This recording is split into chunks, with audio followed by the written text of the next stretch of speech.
Alright, what's up everyone? Hope everyone's doing well. Happy Sunday. Let's continue the Rise from Ashes. Day 2, Trial Ladder.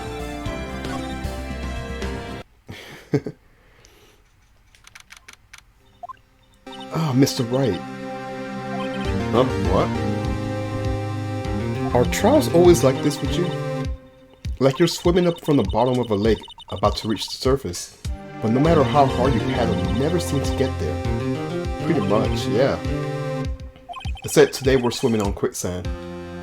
So what happened to your sister anyways? Apparently she got called off to the judge's chambers. Probably something to do with a piece of cloth. So, this is where we turn this trial around, right? Our only weapon, a tiny, insignificant piece of cloth. I'm the one who's starting to feel tiny and insignificant, to tell the truth. Hola, partner. They say you show a red cloth to a bull, it'll fire up a temper. That's what they told me when I was a youngin' at least. Officer Marshall. Thought I'd come to take a look at see and how the trial's going. Looks like I'm late. They got the home ranch locked down tighter than a fort in enemy territory. That's hard to slip out, huh? Well, what is going on? What is going on? Oh, sorry. I keep thinking that's Marshall saying. So, that's hard to slip out, huh? What's going on over there anyways?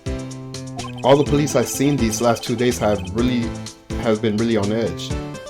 Don't you get enough on your plate without worrying about other people, compadre? You could be worrying about the chief prosecutor's taste in mufflers, for example. Officer Marshall? The whole muffler thing didn't have anything to do with the scarves. She wasn't even wearing a scarf. You don't say. Now don't that just beat all? I've seen the red breeze blow at her slender neck many a time. I saw it that day too. She was wearing a red muffler. What? At the award ceremony that afternoon, Edgeworth seen it too, I reckon. What does that even mean? In the photograph taken at the crime scene, she wasn't wearing a scarf. So Miss Starr wasn't mistaken. Well, it's about time. Remember, partner, sometimes you grab the bull by his horn, and sometimes you just gotta let that bull go where it will. Time will tell. I have a bad feeling about this. So, are we swimming in now, Mr. Wright? If it's a steak sauce, I could hook you up with some fine ribs. Ooh-wee! These fucking voices. Sorry, I'm getting over my head. Alright, day 2. I'm having fun. I'd like to resume. What's up? The judge keeps looking over at the prosecution. Is something wrong, Mr. Edgeworth? Your face is blue. Your lips are purple. You're sweating bullets. That furrowed brow, those grinding teeth, those watery eyes. What's more, your eyes are unfocused. You're doubled over. Your back is bent. It can't be. This can't happen. I wonder what happened to Mr. Edgeworth. Well then, I believe it's time we continue on this trial. During our recess, I had requested that the prosecution conduct the investigation. This is unacceptable. It seems our prosecutor is quite beside himself. Excuse me. Knock knock. Who's there? What's with this guy? A strange stuffy aura seems to be filling the courtroom. This is Bart's favorite character here. Hey, the temperature rose 5.7 degrees when the man came in. Who on earth is he? I know who he is. It's you.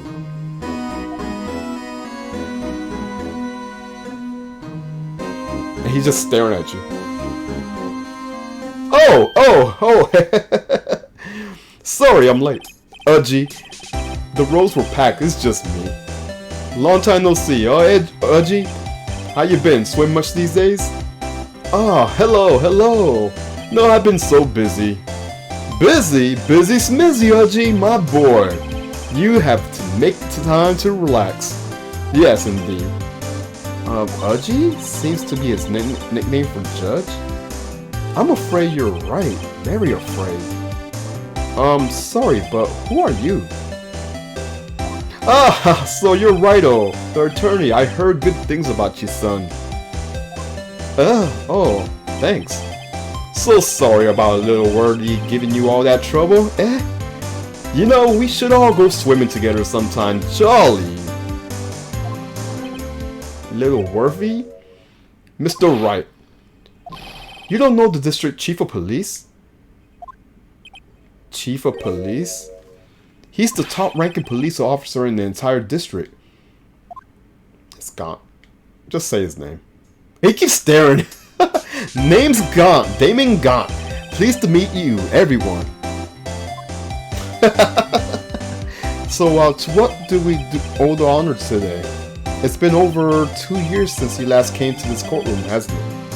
I never think I ever hear this music. Was worthy here to look at. Anyways, I never thought I would hear the music from Funny People. I think that's the name of the song. In the courtroom. You know what? I'm gonna clip this. Well, it's Worthy here. Look at the poor fellow. I just thought I'd help out. Just by bringing this. Hey, that's my sister's muffler. So Miss Star wasn't just seeing things. Well, the crime occurred. Miss Sky really was wearing that muffler. But to think that it was stuffed into the exhaust pipe. He's playing with his hair. On little Worthy's car, no less.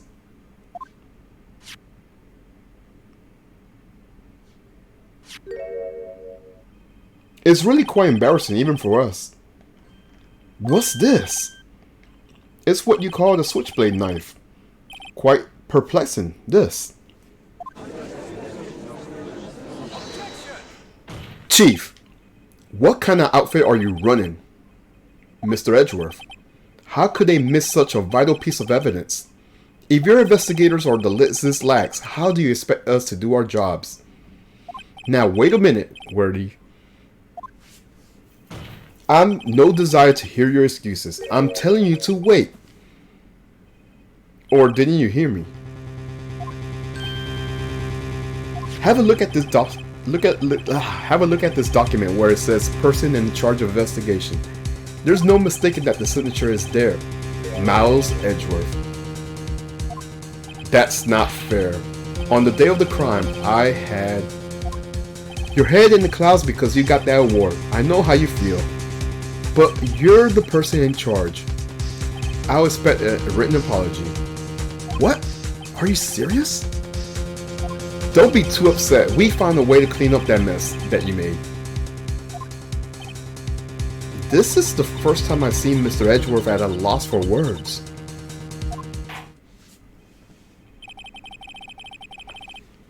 This kind of major blunder is unlike you, Mr. Edgeworth. The court accepts the new evidence, but I'd like to ask the defense a favor first. Yes? Just to be sure, I'd like to take a look at the blade of this knife. The blade, Your Honor? Well, I don't see why not. Could you open it up for me? I wonder. Yes, well, I think all you have to do is push the switch and... If I cut my finger, Mr. Wright, I wouldn't be able to pound my gavel anymore. Yeah, but if I cut my finger, I wouldn't be able to point it at people anymore. Come on, just hurry up and open it. Alright, let's look. Wait, why is it moving by itself? I didn't move it. Okay, whatever. What? Don't scare me like that. I'm the one who's scared. Look at this knife blade. The tip is broken off. And this dark red stain. Blood.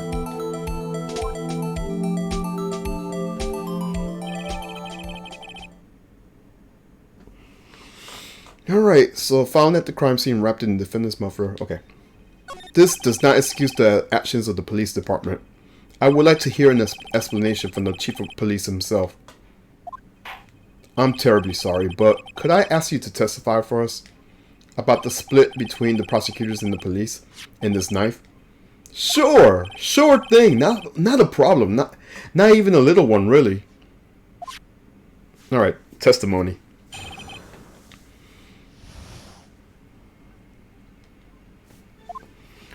This knife is special, but I can't say how here. Unless there's evidence to prove a connection between the knife and Goodman. That was a bad day for the department. We weren't in any shape to do an investigation. A detective was killed at the police department, see? What a mess. The time of the crime, 5:15. Scary coincidence, eh?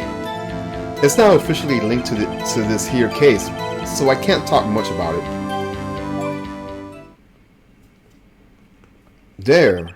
There was a murder at the police department. A detective. That's hush-hush information, Uji. We haven't exactly announced it yet. Wait a second. You said 5:15.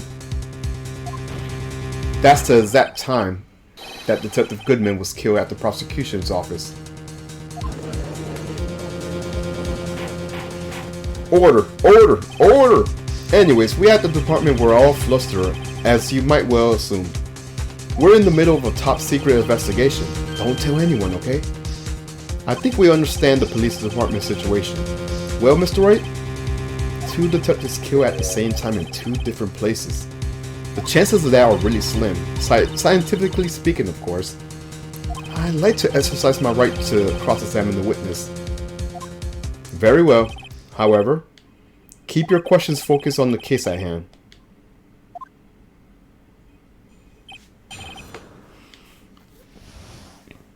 Okay.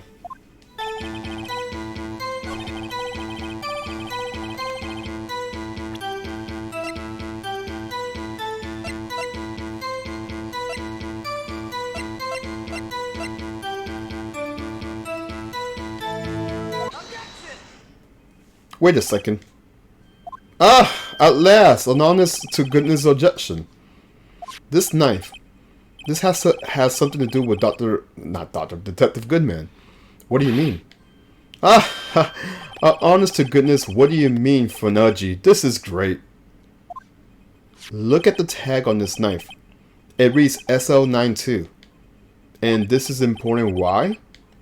Over here we also have a memo that was on the body of the victim.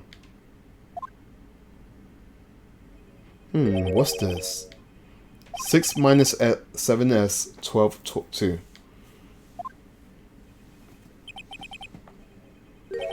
Your Honor, it's upside down. Upside. The printed name on the memo makes it look like it's right side up. But turn it around and what do you get? Dun dun dun. Aha! Whoever wrote this note was holding the paper upside down. SL9. That's the same thing that was written on the knife's tag. Order! Well, Chief? Ah, well. I guess the cat's out of the bag. You win, Righto. I win? What game is this guy playing? This dude is hilarious.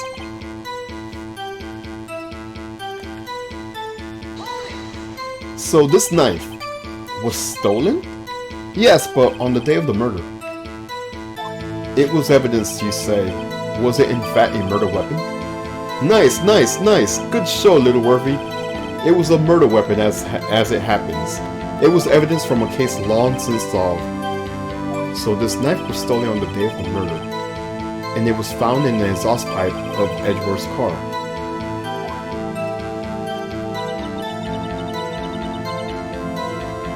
Hard to think there isn't a connection there. Right? That was a bad day for the department. We weren't... Okay.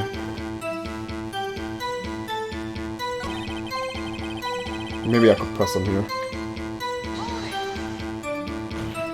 On the same day when a detective was killed in the prosecutor's parking lot, another detective was killed at the police department. That's a fact surprising, isn't it, Udgy? I'm at loss for words. And the perpetrator, do you have a suspect? Well, there was a suspect. Just arrested him, in fact. Just arrested? That was quick. But there's still a lot of unanswered questions.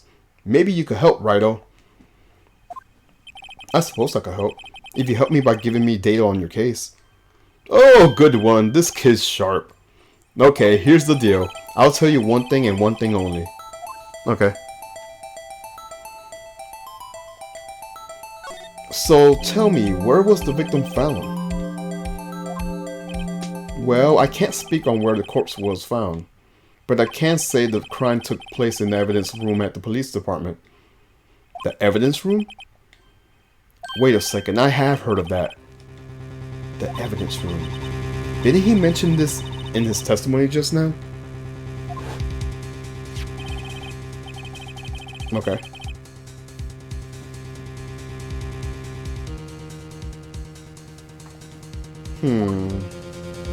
There's the connection between the two cases. You seem happy, Mr. Wright. Happy? We just handed out tickets to go to town on this case. With the link between the two cases established, we finally have some leverage. Now we could got to testify about the details.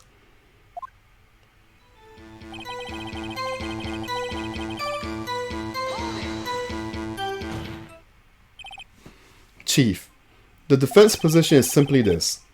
The connection between these two cases has already been proven. Heh, you don't say. Well, out with it, Wright. What's your connection? Yes, out with it, Mr. Wright. The connection is the place mentioned in the testimony we just heard. The knife found in the lot was stolen from the police department's evidence room. Not to mention the victim had on him the case number on the next evidence tag. And we also know that the detective murder at the police department was killed in the very same evidence room. Indeed, there do seem to be too many connections for it to be a coincidence. Again with the stare. You two make a great pair. I like this guy. He makes me laugh. It took my men 2 days to find out what you deduced right here. Chief, I request that you release your information on the victim of the police department. See, that's the tricky part. It hasn't been announced yet and all. Can we get the information? Unofficially.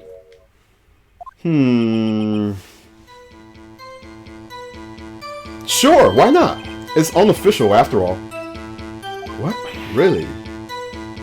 Who would have guessed? I'll cooperate, but I can't reveal the name. Let's press on this. If you're going to tell us a little, why not tell us everything? Well, case information is sticky stuff. You have to do everything properly. Oh well, I guess I might as well try to get what I can get out of them. Let's get the victim's ID number then. Okay, how about you tell me the victim's ID number? Sure, why not? It's not like you'll be able to tell who it is from that. Of course not. You won't tell me their name after all. We keep a tight lid on ID numbers, so don't go getting your hopes up. The number is... I should write this down. 5842189. How did he know this by heart, by the way? Well, that's quite long. And we have to remember these. It drives me nuts. 82... I can't do it. Just write it down. You didn't even get the first number right. Well, Mr. Wright, does this tell you anything? The ID number of the victim of the police department. It does tell me something. It's a number. Actually, it does, Your Honor. It does. I think. Meaning, it has to be what I think it is. But what does this mean? Hold on, guys. I gotta text someone real quick.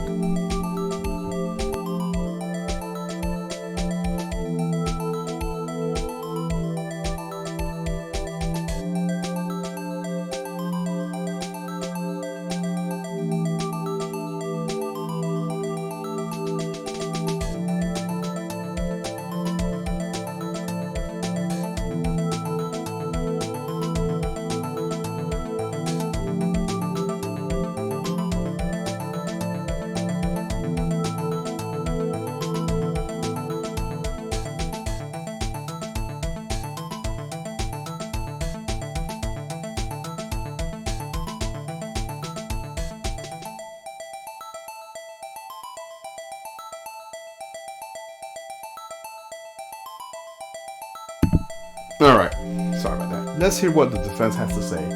You say the ID number of the detective who was murdered at the police department tells you something.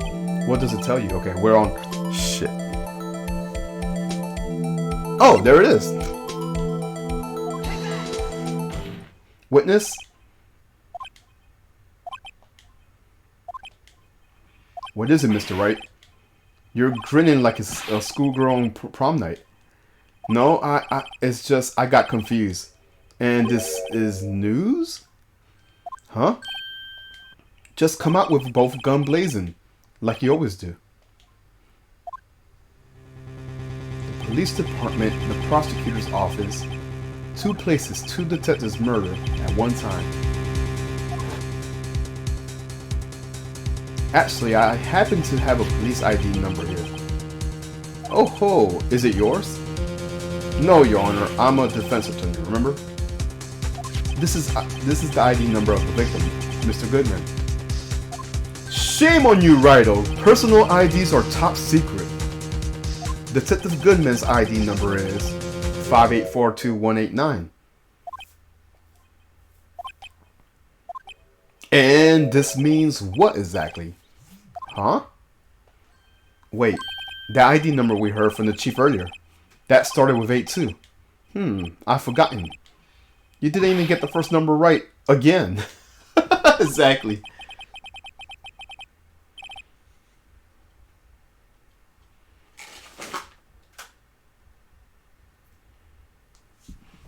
The number... Yeah, I read that part. Wait a second, Wright. What does this mean? That's what I want to know. The two ID numbers are identical. In other words, the detective killed in the police department evidence room was Bruce Goodman. Oh, so there was a twin or a brother? What does our witness think about that? Oh, ho, ho, ho, sharp as a tack, Righto. Sharp as a tack. But wait, Detective Goodman is our victim. He was killed at 5:15 in the underground parking lot. Yet, a Detective Bruce Goodman was killed at the police department. In the evidence room at the exact same time. That's impossible. So what we're saying is, the same person was killed at the same time. In a completely different location. Order! Order! Chief, what does this mean? No. What I want to know is, why didn't I hear about this? Yes, it's top secret, fine, but I'm the prosecutor in charge of the case. Now, just wait a second, Birdie. No need to get all flustered. Your Honor, the police department has made a grave error in this case. Wait. I said wait.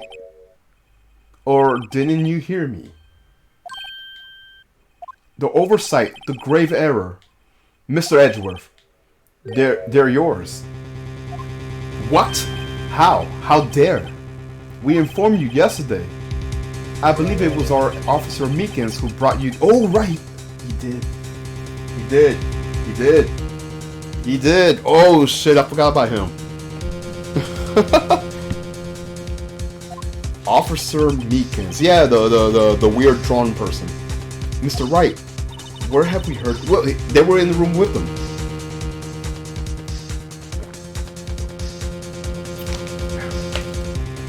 Alright. Wait. Aha!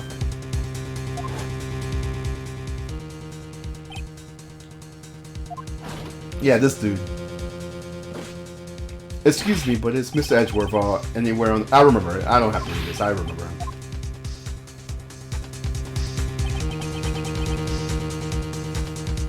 You don't mean him. According to Meekins, you didn't accept the report. Hard to believe. But your officer, he told me. He said that the report had nothing to do with the Lion Sky incident. Murder in the police department evidence room. Mr. Edgeworth, the victim's name is written right on the top of the report. Ooh. Why didn't your officers tell me? Honestly, I'm not sure if that officer was capable of making the connection. He did seem challenged. In any case, this is a serious error, a gross negligence of duty on your part, Worthy. But sir, you could have submitted that report this morning to the court as evidence. Then I...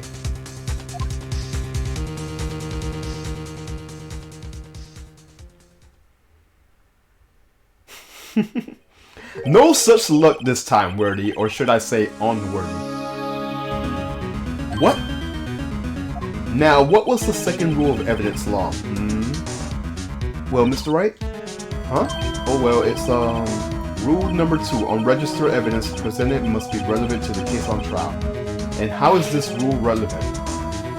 Normally, you submit a list of evidence to use in court before the trial. This report wasn't on the list. So what does this mean? I couldn't submit this evidence until a connection was proven in court. The connection was just proven by Wright over there. Good job, Wright, my boy. I was just doing my job. No. No!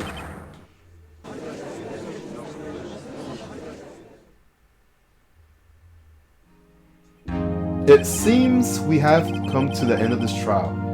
I know you're going through a tough time, Worthy, with all those rumors. You were in the defendant's chair just this past December. I apologize for this terrible lack of diligence on my part. Mr. Edgeworth, please, just give me one day. I'll get to the bottom of what happened, if it's the last thing I do. You better get results this time, really. You have my profound apologies, sir. Poor Miss Edgeworth. I don't think there's ever been an error this serious in the history of this court. I will grant one further day as the prosecution has requested. Would that be sufficient, Miss Edgeworth? Yes, Your Honor. Thank you. Whatever your punishment for this is, for your sake, I hope it's not decisive. Very well. Court is adjourned. To be continued. Dang.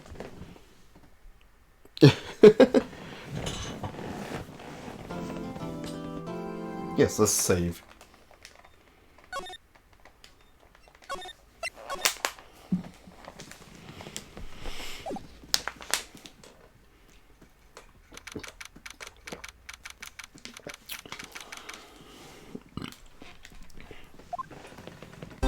Mr. Wright, so what's going on with the case anyways? I'm a little confused. Huh? Well, let's see. What is going on? The victim, Detective Bruce Goodman, was stabbed to death after 5 o'clock p.m. on the 21st. He died in the prosecutor's parking lot and the police evidence room. What's this? In the evidence room part? The prosecutor's office and the police department are 30 minutes apart by car. Well, that's what we're going to find out, or try to at least. Alright, let's do it. Glad she's in a good spirit, but I'm not sure she's gonna be much help with this. Don't be so sure, Mr. Wright. Huh? Look, we're in this together, right? I'll prove that these thick-rimmed glasses of mine aren't just for show. Let's go. Science awaits us. Sure.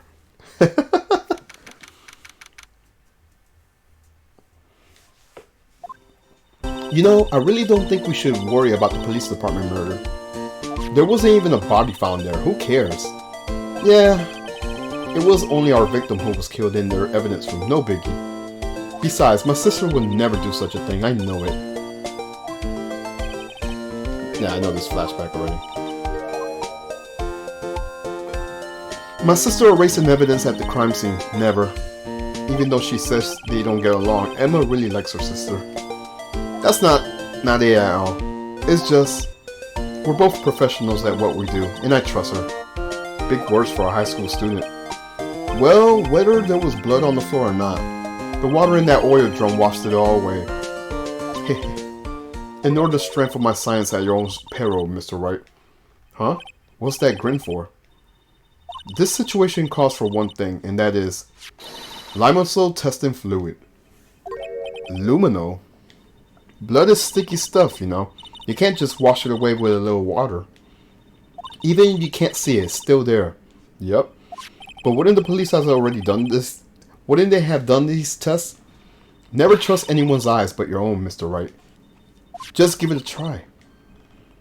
Me? Why do I have to do it?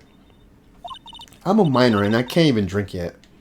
We're testing bloodstains with this stuff, not drinking it. Here, look, I'll lend you these glasses. Huh? You have an extra pair of those glasses? Ooh, I'm dropping frames. Okay, I'm back on the grid. Never mind. Okay. To test for a blood reaction, just spray the lumino on it. Like this, see? Press the X button to spray on it. Okay, let's find us some bloodstains. Alright. Oh, right here.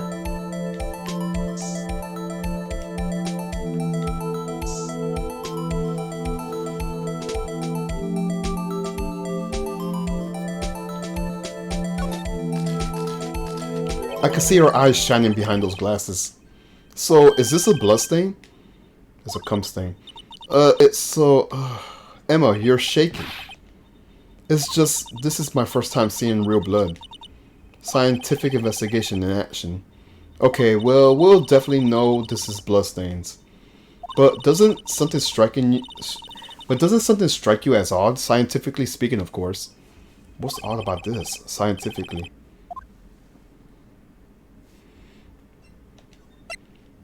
The perpetrator and Goodman fought here, right? Don't you think there will be a little more blood? I definitely think so. I mean, look at all the blood on the sole of the victim's shoe. It is pretty strange. If they fought here, they have to have been more blood than this. Oh, hey, Mr. Wright. I'm gonna mark up the floor plans when we find a bloodstain, okay? See? I'm pretty handy to have around, right? Yeah, and this stuff is pretty handy too. I saved up my allowance to buy that. Oh, well, thank you, Emma.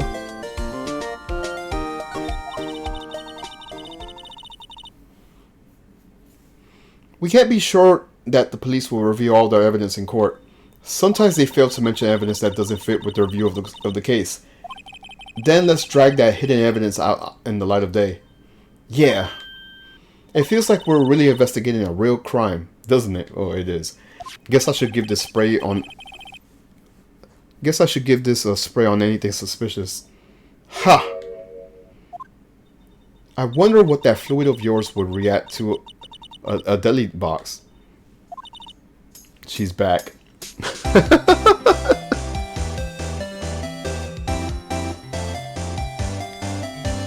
You only trust your eyes. Not bad, you two. This day-old deli box is on the house. Sorry, it's just that kind of lead. It's just that kind of lead and doesn't really get my mouth watering. Alright, I guess we'll chat with her.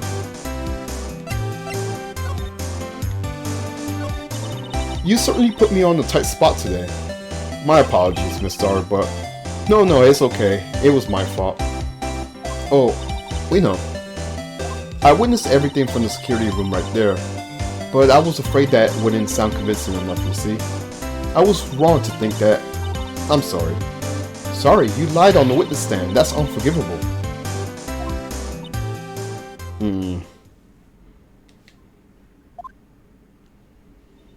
Little girl, don't forget what's important here. Even if the police I witnessed the vet, even if the place I witnessed the events from was different, I still saw what I saw.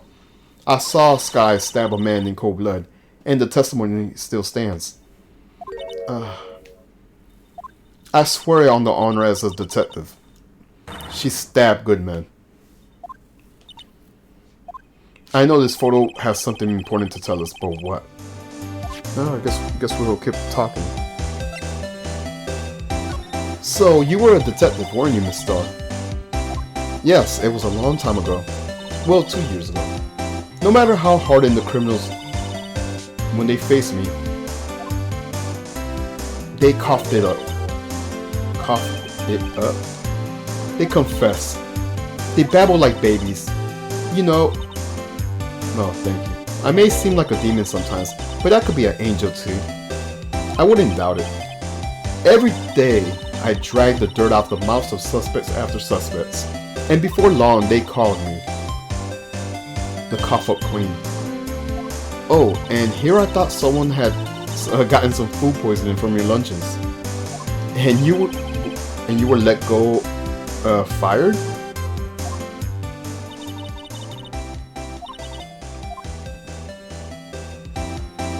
It's all because of that case, the SL9 incident.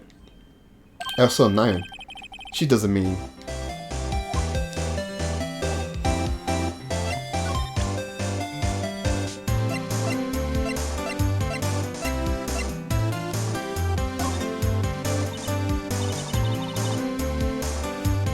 What do you think about this? The SL9 incident. It's written on the knife. And on that note, Goodman. Goodman was the head detective on that case, you know. Really? That knife was evidence from the case, the murder weapon. It was due for transfer the very day Goodman was killed. As I suspected, SL9 isn't over, not yet. Do you think you could tell us more about the SL9 incident?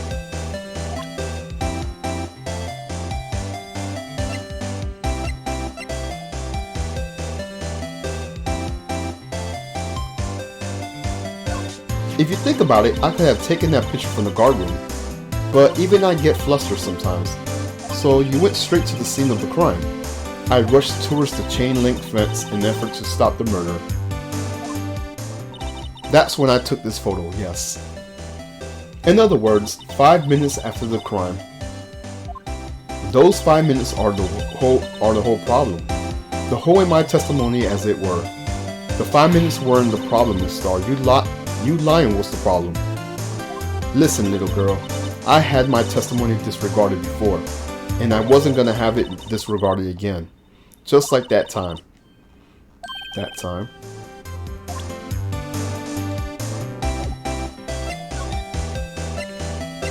That incident really opened up my eyes to the truth. We're nothing to them. Disposable. Disposable to who? 2 years ago, it was the biggest case I ever handled. The police and the prosecutors were desperate for decisive evidence, so they didn't solve it. On the contrary, it was solved quite cleanly. The criminal was caught and executed. Executed?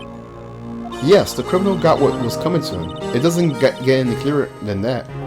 The only problem was, they never did find decisive evidence, not a shred. What? But the criminal was executed, right? On the basis of evidence of a sort, made-up evidence. What? You mean they executed someone with fabricated evidence? The best part came several months after the trial. Every detective involved with that case was dealt with. Some was demoted to patrolman. Others found themselves out of a job. And you were one of those? Myself and the other person you know well. Wait, could it be? Exactly. Marshall. Oops, I mean Police Department Security Detail Officer Jake Marshall.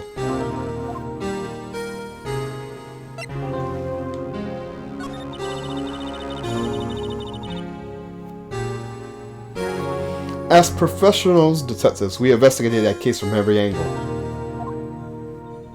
Jake was particularly determined, and then it was over, and he was demoted. However, he hasn't forgotten, and neither have I. You haven't forgotten SL9? There was another side to that case, a hidden side. That's what we're after now. And no one's up there fancy's office can stop us. Wait. Those lunches you sell. There's only one reason I come to sell lunches in this accursed office. I come in here to meet old friends, boyfriends that help me investigate. The Star's old boyfriends.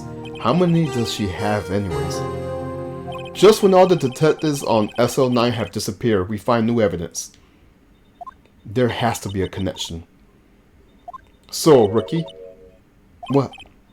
It seems like you're serious about investigating this case. Yes. Then you should take this.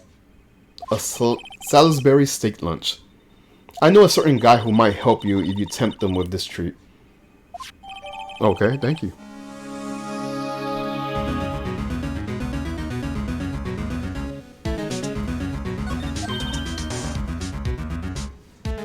Miss Starr, Officer Marshall, is he your, are you his girl? Are you going out? Why do you want to know? I was just wondering what happened to him. A long time ago, when he was helping my sister do cases, he was so nice. He got along so well with my sister, it made me jealous. And he was nice to me too back then. This would be when Officer Marshall was a detective. But now he's so cold. Jake and I are merely cooperating on this investigation. We're putting the past to the rest, as it were, nothing more than that. I see. Thank you.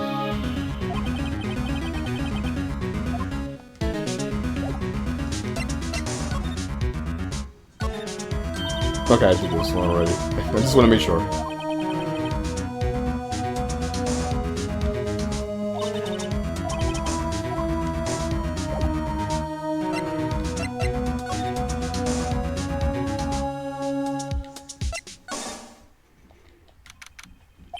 It's even busier here today than it was yesterday. The detectives are running around so fast they're blurring. I suppose it makes sense, a detective did get killed here after all. So, the evidence room, the scene of the crime. According to the pamphlet we got at the front desk. Here it is. She's like a kid at an amusement park. Oh, a real crime scene. Let's go take a look. Okay, let's go, I guess. To guard station. What's with the decor in this place? It's very eccentric.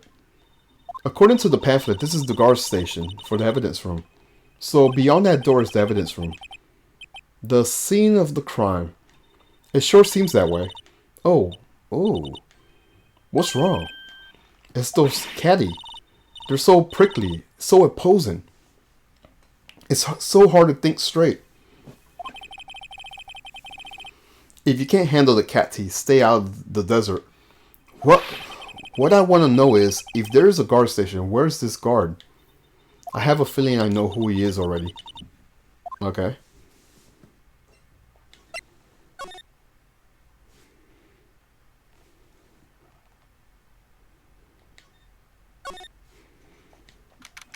This place is charged with frantic energy as always.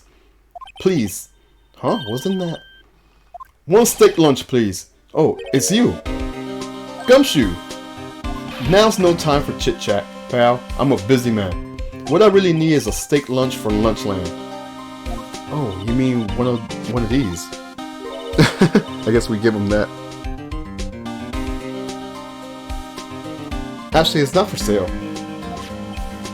I think I just heard the sound of his heart breaking. Now's no time for despair.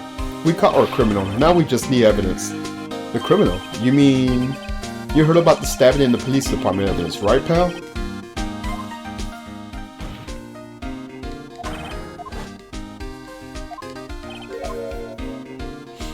It's the biggest scandal to hit the station in ages. Everyone's topsy-turvy. But Gumshoe, who was it? Listen, pal, all I know is I need a steak lunch pronto. Standing around here talking isn't gonna fill my belly. I think you should just give it to him. Wait, don't leave. If you want to know more, head on down to the detention cell, pal. Questioning should be over, so I figure he's down there with having a good cry. Later. Or not give it to him, I guess. He ran off to the evidence room. Well, this investigation is off to a running start.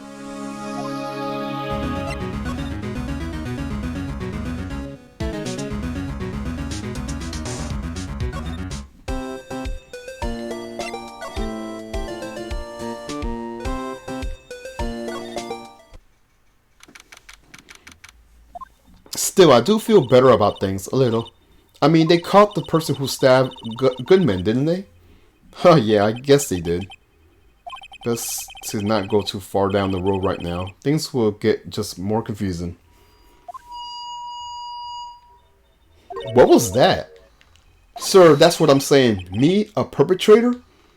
I say I was perpetrated against, sir. That's what I say. Oh, it's Meekins. Greetings, sir. Wait, I know who you are. Yeah, I know who he is. That's Meekins. No, sir, I'm not, sir. I'm a little lost patrolman, like a little lost lamb, sir. Oh, I get it. You're here to deliver a report. No, sir. How should I say this? Wait, he isn't, is he? You, Officer Meekins, you didn't, did you? Perpetrator Officer Meekins reporting, sir. What? Now this is unexpected. Now this is an unexpected turn of events. I guess we talked to him. Sir, I'm a patrolman with general affairs, sir. Sir. Ow. I can hear you fine, Officer Meekins. I had some business that day, sir. What the fuck is this salute? It was our name. Happy Sunday. I had some business that day, sir. And so I went to the evidence room, sir. The guard stations in front of the room was empty, sir. So normally there's a guard at the evidence room. That's right, sir, because evidence is kept in the evidence room, sir. Now, the security officer was none other than Marshall. Marshall? Then, sir, I happened to glance at the security room monitor. That's when I saw him, sir. A suspicious person in the evidence room. A suspicious person, sir. A suspicious person? Yeah, wow. What the heck is this guy doing? So what happened to them? After that, sir, everything went white. I saw red. I blacked out. And when I came to, I was here in the detention center. How long were you out? Days? Might I ask, what happened to your hand?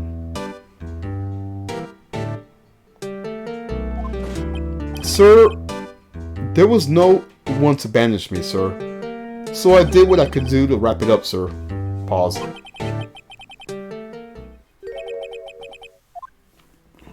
Yet another similarity between this case and the one at the prosecutor's office.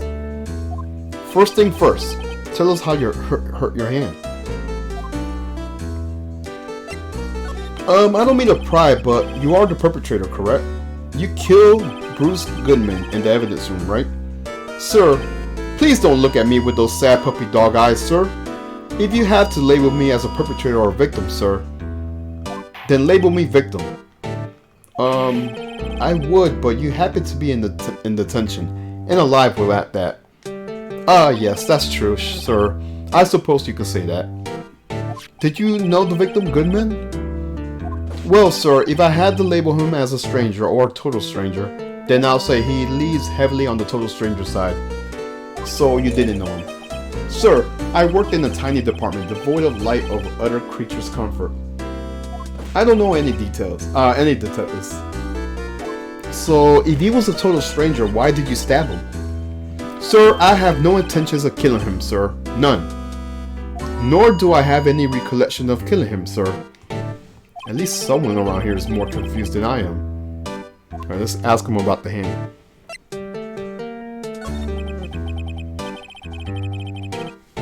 About your hand, did that happen to during the course of the crime? Well, you see, sir, don't you think you should just confess? But sir, but there was nothing I could do. Nothing you could do. Sir, to tell the truth, sir, when it happened, when the detective pointed that knife at me, I just hollered, sir. And then the next thing I knew was I was unconscious. The next thing you knew, you were, huh?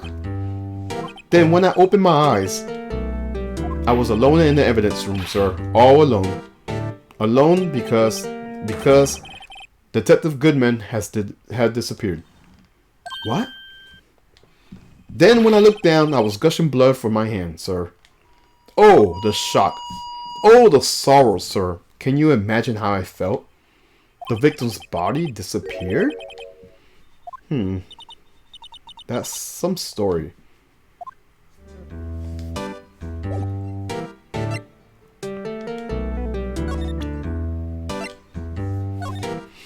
Do you think you could take a look at this? Hey! That's it, sir! That's it! That's it! That's what? My head was blank until this very moment. But sir, now I remember. I remember, sir. You mean you remember what happened? Correct! That card. That card was the cause of it all. This ID card. Exactly, sir. That's exactly it. Nothing could be more exact, sir. Nothing. I better pry into this one little deeper. A little deeper.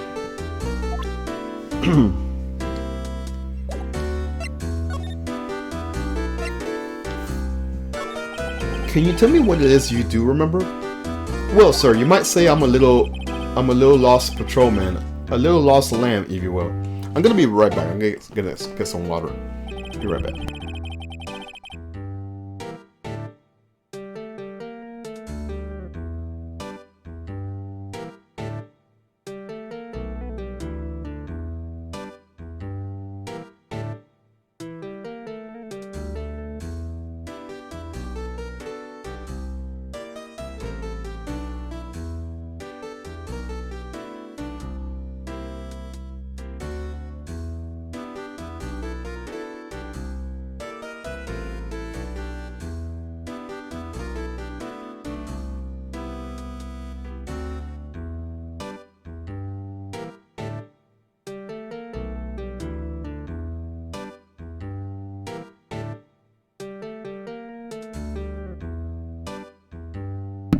Alright, I'm back. I didn't know Goodman who was in the evidence room.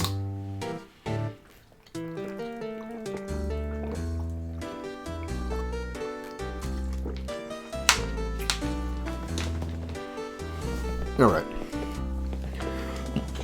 And that's why you thought he looked suspicious. So I entered the evidence room and asked the man to show me his ID card. Well, that sounds pretty much like by the book so far. That's right, sir. That's what I've been trying to tell you. So you asked Goodman to show his ID card. What did he do? That's the thing. Suddenly he pointed a knife at me. What? Sir, I assure you was as flustered as you are right now. So I whooped and leapt at him. He pointed a knife at him. Do unto others before they do unto you. My father's words, sir. What happened then? Well, my eyes, sir. Everything went white. When I awoke, I was here. Right. Reason for arrest?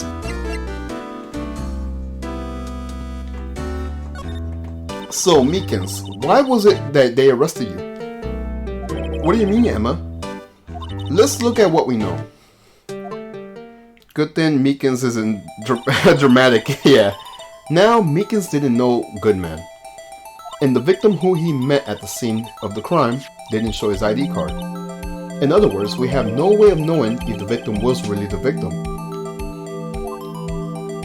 And if this body just disappeared from the evidence room, we don't even know if anyone actually died. That's it, sir. That's what I wanted to say. That is, I did say something along those lines. Huh? But you still ended up here. They told me that if I had to be him, sir, on that day at that time, Goodman was definitely in the evidence room. That's That's what they said. But you don't remember the events clearly. No, but the videotape is quite clear. Oh, there's a videotape. Huh? Exactly, videotape. From the security camera. The crime, my crime. The crime I swore to stamp out. It's there. It's me. It's on tape. That's new. And you waited until now to tell us this? I'm sorry. Really sorry, sir. I hand over my badge. I don't deserve it. No thanks. I have my own. Well, guess we better go check out this crime scene. Yeah, I think so too.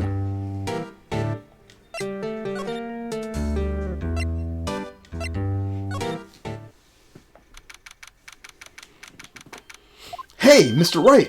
Look who's standing at the desk! It's Oh, it's this guy. This guy's funny. He makes me laugh, though. And you're sure this is all? You know what it means if there's anything missing?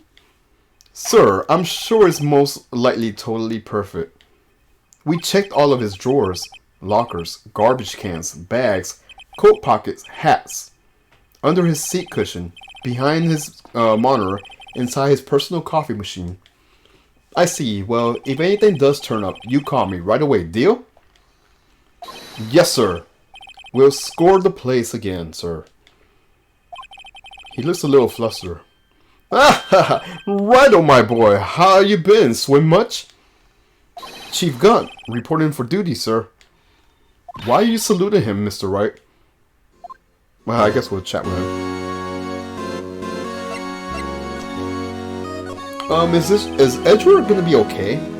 Oh, Wordy? Oh, you know, they're doing a little inquiry committee with him. Sounds like an acquisition. Yup, well, they had no ends of trouble with the boy since last year. You mean the incident of Gore Lake? It doesn't look good having a top prosecutor stay on the defendant's seat, does it? And you got someone else found guilty in that case, right, Righto?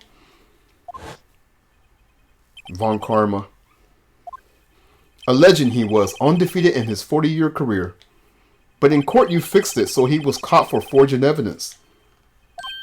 Wait, I didn't do anything wrong. He did forge evidence.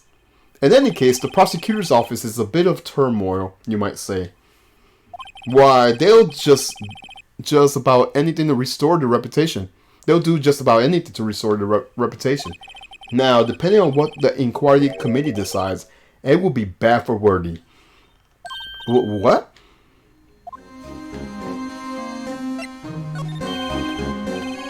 It's downright odd, I tell you. The detective getting killed on that turf, too, man. I mean, they're being the prosecutors, I assume.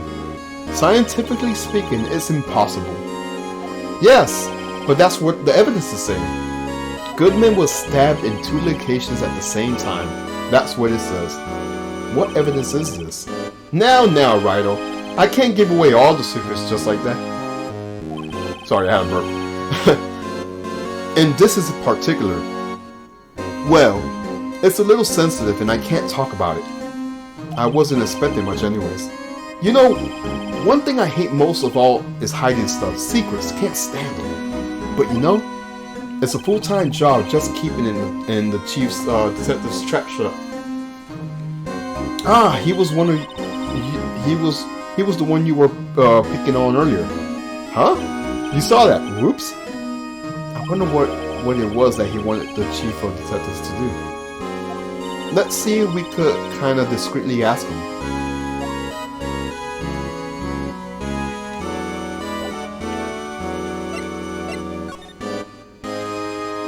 Oh, sorry you had to see that. Oh, what exactly did the chief of police want you to do? Well, see over there? That's Goodman's desk. He wanted me to check for anything that might be a clue. They took away every last piece of garbage in the trash can. So nothing belonging to Goodman is still here. Of course not. Well, except for this. You kept something, what? Sure, why not? It's not important. He didn't even finish writing it. It's a lost item report, but it's only half complete. It's a lost item? Did Detective Goodman lose something? The day on it says February 21. Better make a note of that, just in case. Could only submit to the chief of police. 221. Okay, I remember that date. I should really get back to investigating the police department crime scene. Alright.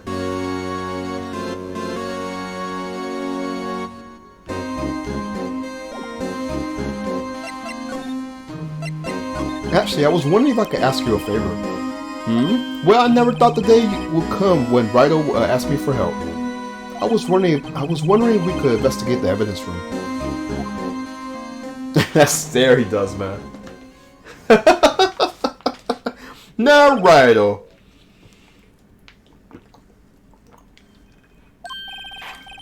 Actually, I'm sorry. I don't need to investigate after all. Righto, please. Do I look like a selfish man?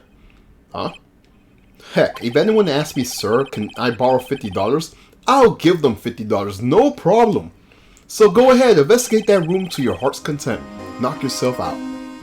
It just goes to show, you never know until he asks. And for you, here, you could borrow this. Huh? Hey, this is an ID card, isn't it? That's a special card for guests, so don't lose it.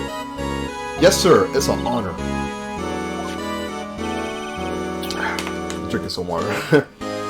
You just run along and do your best now. Later, folks.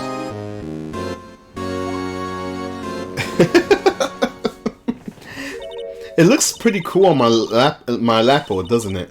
Just think, it's a real ID. You seem happy. Yes, sir, because, sir, we get to go to the evidence room now, sir. I think this place is a bad influence on the girl. Alright, let's go to the place thing. I forgot where.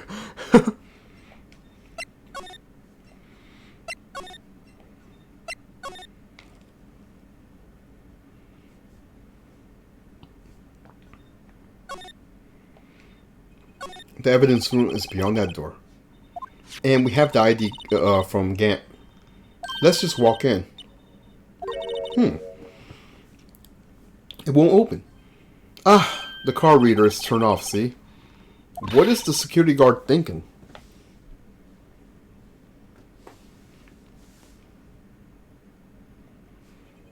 Howdy, partners. Well, well, what's made my Bambino sky so gray? Officer Marshall, why does it have to be him?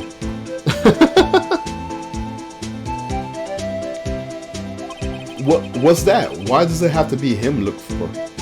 As you may have surmised, this here's my saloon. We're here to investigate the crime scene. Yeehaw! That car you got there on your chest. That's better than a sheriff's badge on these parts. Yeehaw! Well, what you standing there for? Get along, little doggies. The crime scene's awaiting. Looks like the card reader's on again. While we're here, I was wondering if I could ask you some questions. Sorry, cowboy, but I got no mind to tangle with your own bris.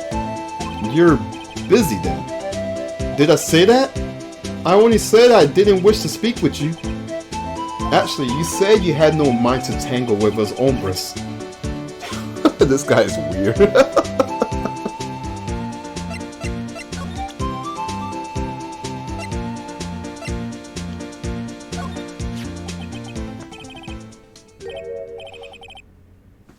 That smell reminds me of Texas. So, Marshall, you're from Texas? No, I just saw a special on television the other day. Is this for my baby? Oh yeah, Miss Star. What's this? What? What's wrong? A filet steak lunch? I see. I don't see. I wonder what it means. Alright, Bambino, you win. Ask anything smack. Finally, it seems like he's willing to talk. Alright, we got him to talk. Good.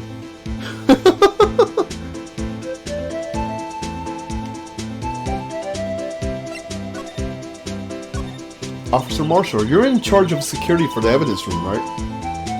You got good eyes, partner. It's an easy job and I'm grateful for it. Actually, Meekins at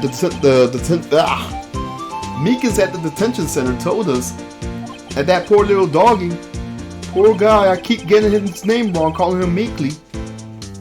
He told us something. He said that when the stabbing occurred, you weren't at your station. Well, maybe I shouldn't be telling you this, but since I got demoted from the detective 2 years ago, well, it might not look like it, but I lost my fire for your job. For the job, you know. So, what were you doing around 5:15 when the murder took place? Well, I reckon I was galloping down the highway on the back of my steed, Zippy. No, he was riding down the highway on his horse named Zippy. Oh my gosh. There's no need for people here anyhow. These newfangled machines do a bang-up job for keeping an eye on the place. You mean the camera? Yeah, that's what I thought he meant. I don't take to machines much. Kind of like the school broccolis they sneak up and next to your steak, you know. So he doesn't like broccoli. Okay.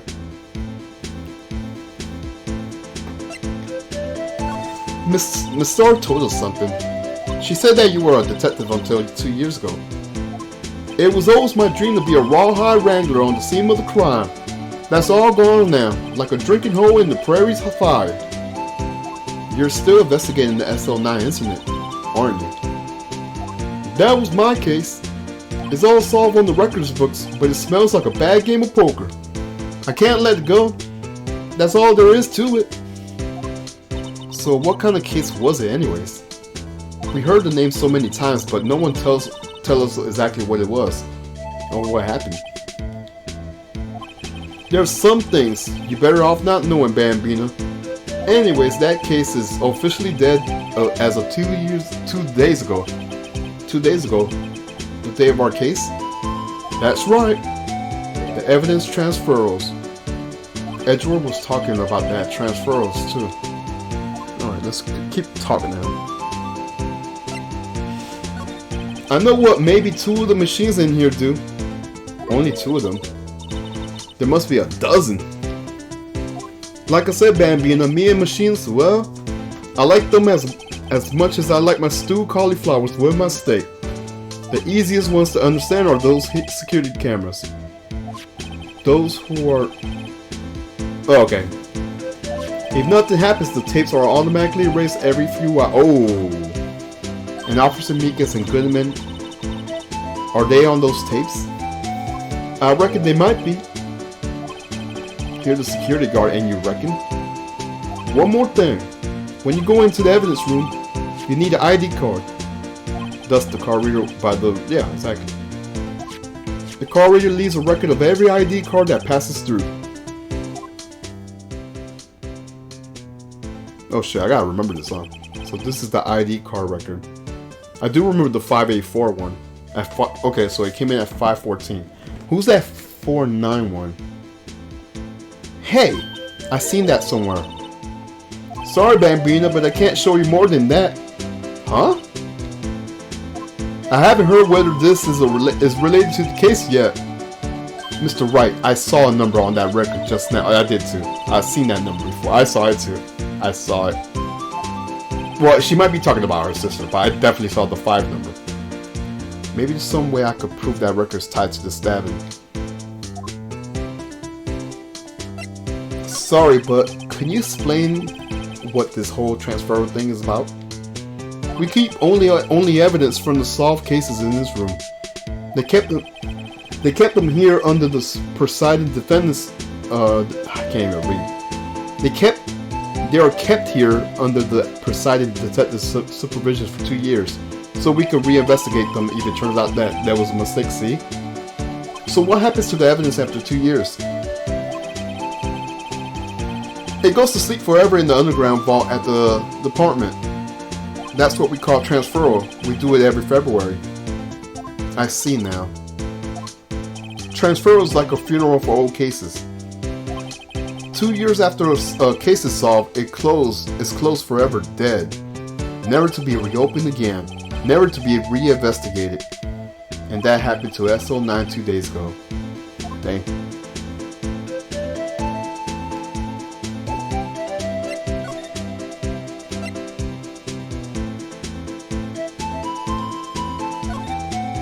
See this? This is the victim's ID card. Ah, the one that was on the ground in the parking lot. The number on this is blah blah blah. Marshall, show us the ID card record again. And there it is, yeah, 514. Look, the fourth number is a perfect match. It was used at 514, right before the stabbing. What's more, there's only one of them cards in the world. So when the incident occurred, Detective Goodman was in the evidence room. But wait, what did Officer Meekin say?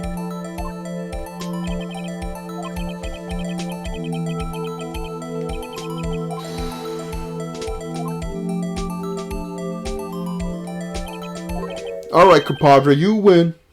I guess I could give you this ID card record. Okay, good. I got an idea. Maybe I should show this list to other people with IDs here. Okay.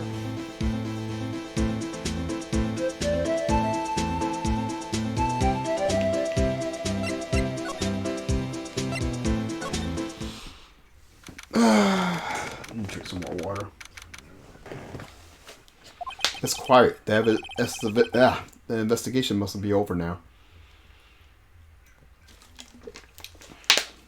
Over here, excuse me. So this is the evidence room. It's really kind of a graveyard. Graveyards are supposed to have grass and trees. This feels more like a morgue. I agree, it does. Nice try, Mr. Wright. You can't scare me. Oh, it's Gumshoe.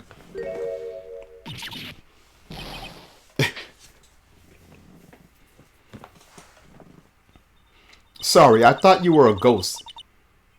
I wouldn't recommend going about smacking ghosts on the head, pal. So, is it true what I heard?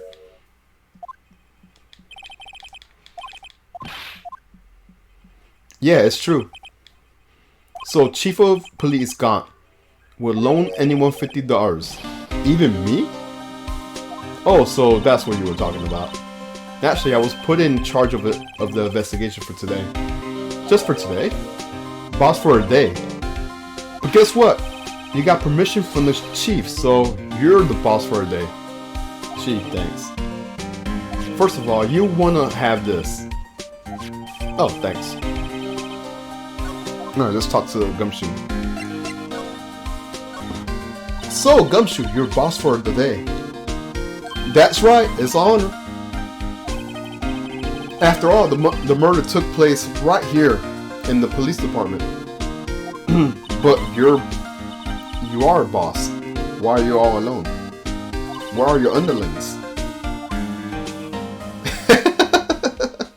They're using yesterday's findings to prepare for tomorrow's trial. In other words, you got kicked out of the investigation again. Dang. Inadimate though. I'm gonna take control and put this case to rest. In my own evidence locker, pal. You have a locker in here? Of course. I'm a detective after all.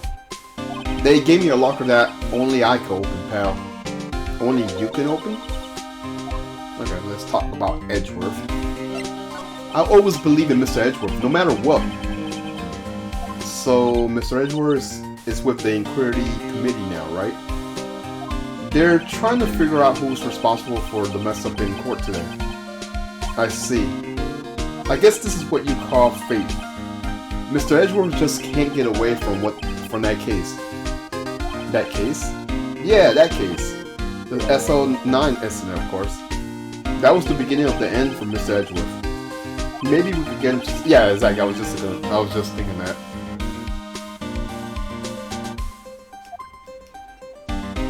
This place is more high-tech than you might think. Every locker is fixed so only one detective can open it, using their ID card. Well, that's the thing, pal. ID cards can be lost. Why, I'm on my third card since entering the fourth already. That sounds like a lot. Yeah, but even I can't lose my own right hand. Right hand. Oh, you mean your fingerprints. Exactly, pal. The lock for each locker is coded with a fingerprint. So the only locker we can open is our own. funny they look like normal lockers. These are the latest models. There's a trick to the handles, see? The handles. On the other side of the handle is a sensor. And if the wrong person touches it, you get a shock. If that's what happened, my hands would be black and smoking every day. In any case, the locks aren't that obvious. There are some people on the force that don't know about fingerprint locks. Good to know.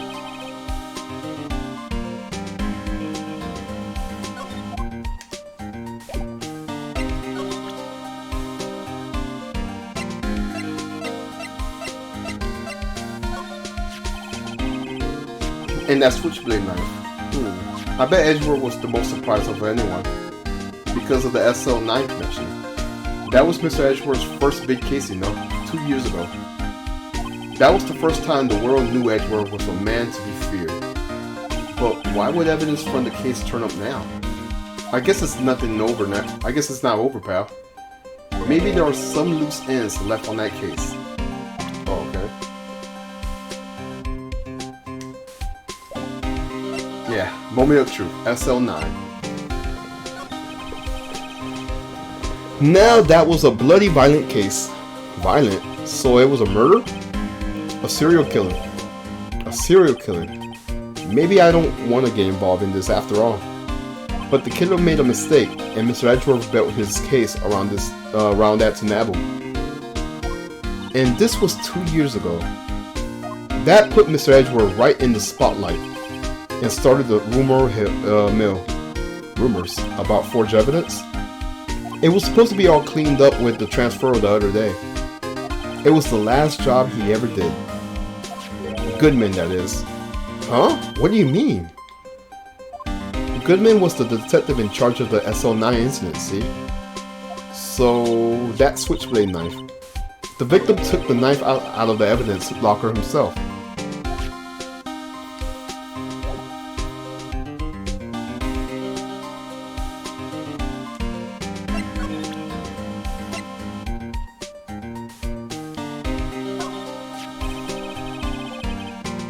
That's the victim, Goodman's ID card. These days, everything's cars and secrets numbers. I can never relax. That's only because he always loses your card. Exactly. I always forget my secret number too. Scary, huh? My face should be ID enough. What's the world coming to? Oh my gosh, he's right. Gumshoe, rebel against the system.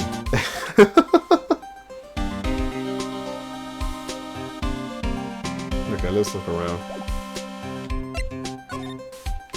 What's this? There's something sticking out of here. It looks like a shirt. I guess it must be evidence for some case. I wonder if Gumshoe put this here. There you go, pal, making me out to be some kind of slob. I'm not responsible for the evidence here. That said, I bet that evidence locker was open recently. How do you know? If you leave things hanging out like that, the evidence gets dirty or ripped. The guards check on that kind of stuff and notifies the detective responsible. How many times have I had him breathing down my neck about some silly evidence? Sounds like Gumshoe leaves evidence hanging out a lot. Yeah, that's what I was just thinking. I bet he doesn't tuck in his shirt under that trench coat either.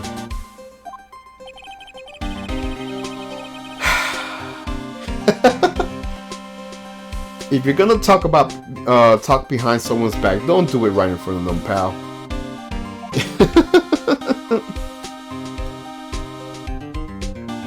Is there anything else to... Oh, what's this? What? What's this? Blood?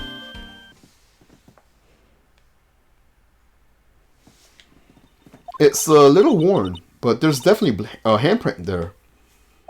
It looks like someone tried to wipe it off. Mr. Wright. But if there are other bloodstains left in this room, we should use her test. Yeah, exactly. That's good. That's a good way to look at it.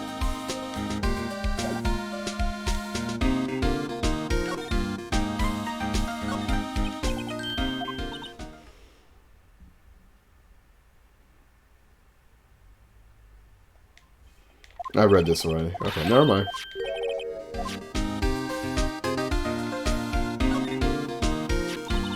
Wow, someone must have broken something big to make all these pieces.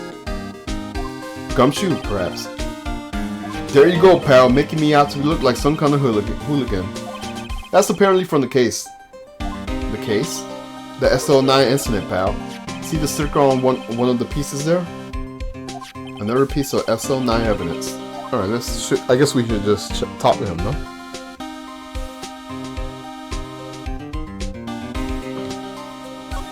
Oh, that was a choice, my bad. I wonder what shape these pieces were in before. You want to try to put it back together? Ha! Good luck, pal. That's no job for amateurs. Why I spent a good 3 hours on that before I had to give up. That's why I always carry around a tube of glue. Well, this piece looks like the bottom. Let's try putting the rest of it in place. Oh, okay, this should be fun.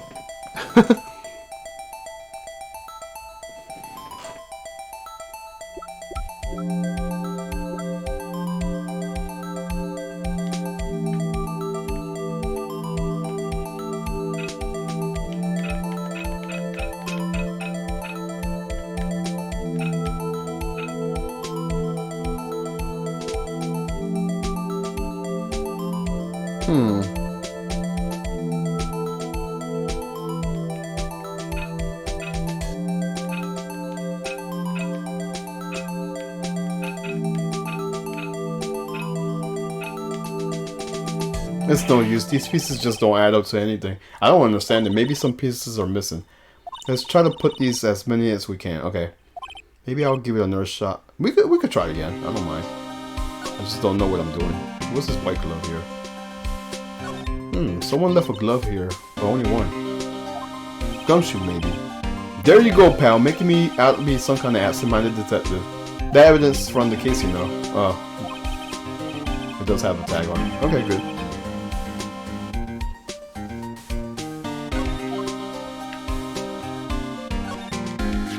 Okay, we read this already.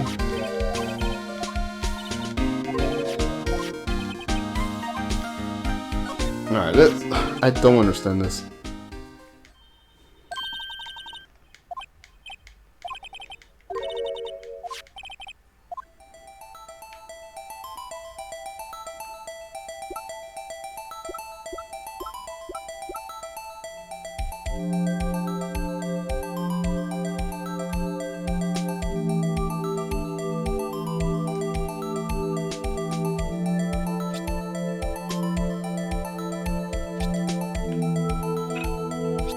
Okay, I did a thing.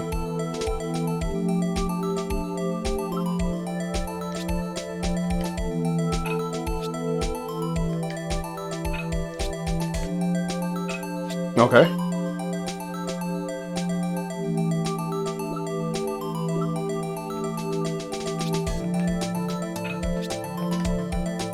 Hey!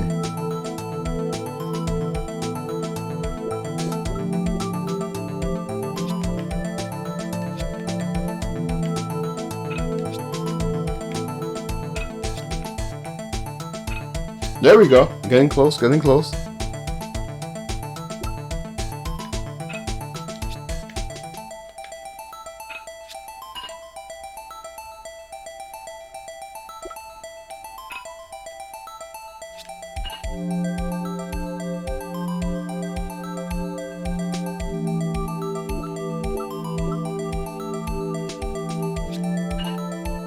I guess we're almost done.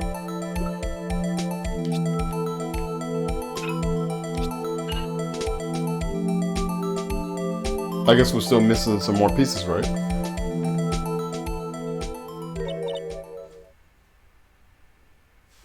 Huh? Well, I think we did it. But someone... Yeah, okay, so she just answered... She just confirmed what I just was thinking. But I think we did it, but some pieces are missing. Yeah, I got that far too in 2 minutes myself. The problem is finishing it. Were some pieces stolen? I bet they were missing to begin with. Still, it doesn't look like it's the most stable kind of jar. I kind of understand how it got broken.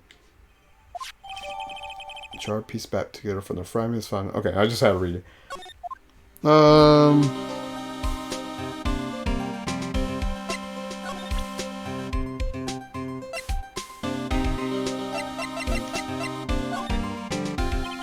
Allow me to say one thing, speaking as a detective. If I see a piece of evidence I know nothing about, I say nothing. That's fine. You bet it's fine, pal. Okay.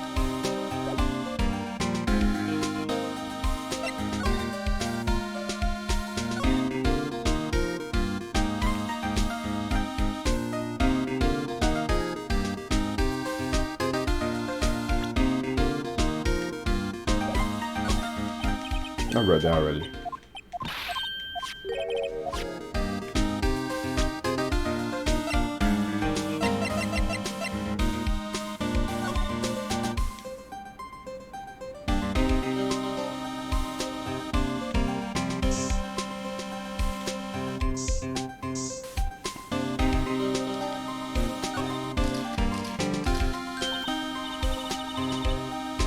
I knew it. This is someone's right handprint. No shit.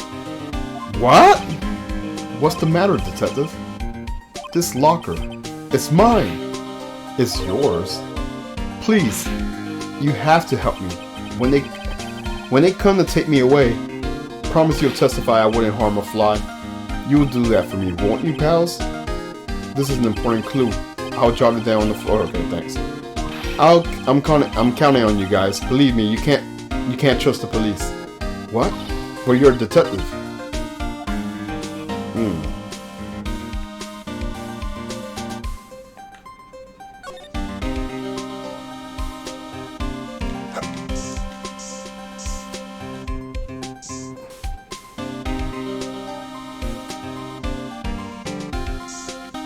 Oh, there's another one right here.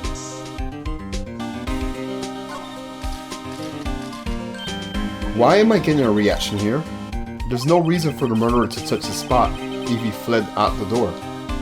This might be something significant. Hey, that's some pretty amazing stuff you got there, pal. What's this? It's called luminotesting fluid. Where'd you get your hands on that? Huh? I'd like to get some too. I just borrowed $50 from the chief. Where did you get this, Emma? I always buy it by mail order. Well, I better jot this down on the floor plans.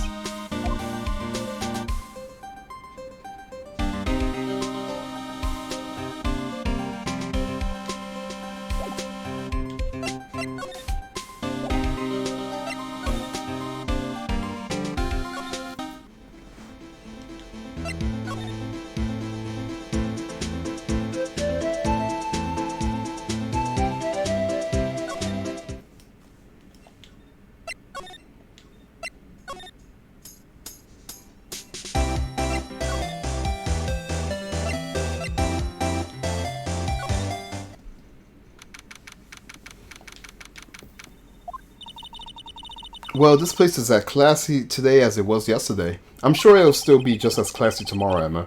Incidentally, Edgeworth's not here. I'm sure he's off doing some important investigations. I hope that's what he's doing. I guess we'll have to come back. I guess so. Anything to examine? My, what an amazing bouquet. No kidding. Hey, there's a card on it. Back from the dead, Wendy. Wendy? I heard that name somewhere before. And here beside it, a giant steel samurai. Wow, I want one. Huh? There's something written on the bottom of his foot. Between a rock and a hard place, Wendy. Wendy, is she his fiance? Oh, Obag. That's what oh, I don't think so.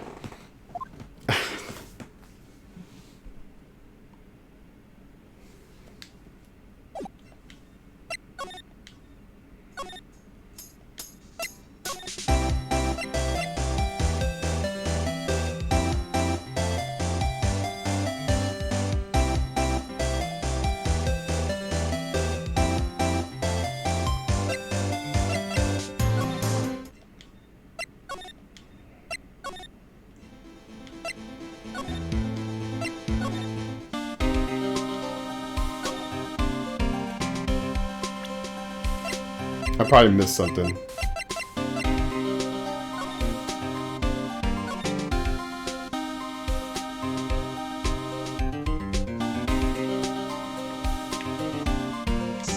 Oh, something here. That's probably what I missed.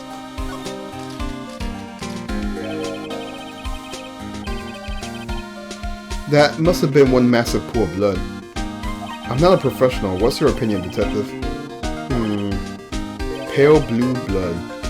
Maybe Goodman was actually a... Why did I had a feeling he was going to say that. This proves that something really happened in front of this locker. I'll make a note of it in the floor plans. Hey, if you didn't want my opinion, you shouldn't have asked. Alright, that should be everything, right?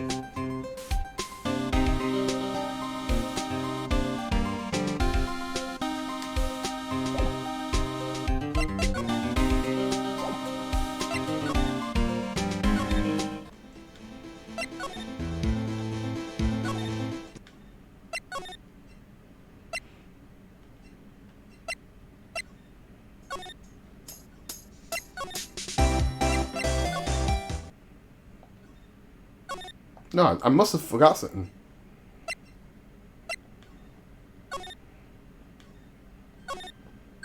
What are those files? They're stacked up to the ceiling. There's even a ladder. Odd. I thought Edgeworth wasn't good with heights. He must have someone to get them for him. Oh, that's probably who it is. Strange. Why did I just picture Gumshoe? He must study these cases reports so closely. He's so cool. You wouldn't say that if you saw him sweating bullets up in that ladder. Alright, so I guess there's nothing for me to do here.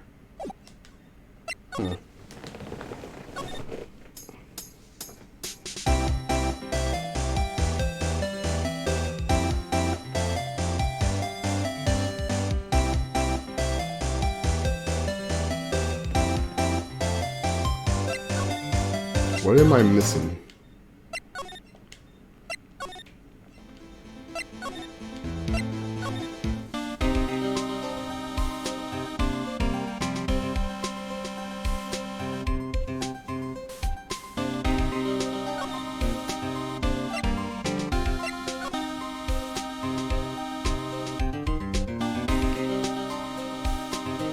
Check that, check this. What about this locker open here? Can I check this? Look, this one's open, and the red indicator lights above the door is lit. That locker is coated with Detective Goodman's fingerprint. Detective Goodman's locker? Are you sure it's okay to leave it open like that? Well, it'll be hard to get it open again if we close it. It's empty. They must have taken the contents elsewhere. Probably.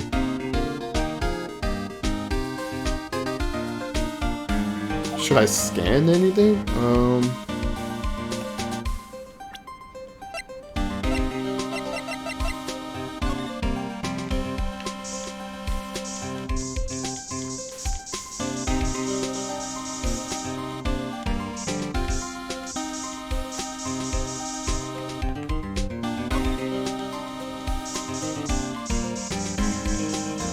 I think that's it.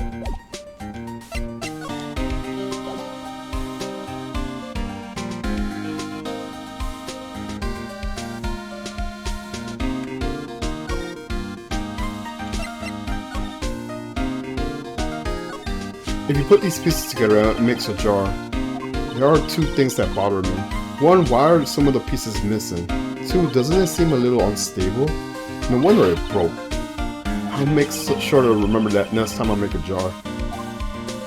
Check that. What about this? No, that doesn't seem important. The space is stuffed with evidence, stuffed with dreams.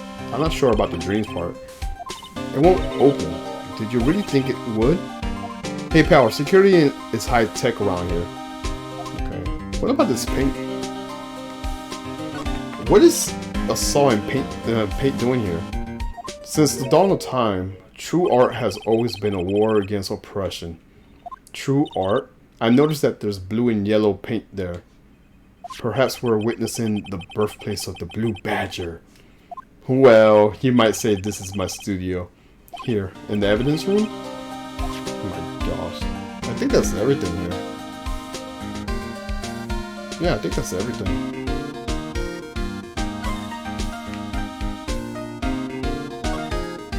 A big pile of junk in the corner. That looks like a car door.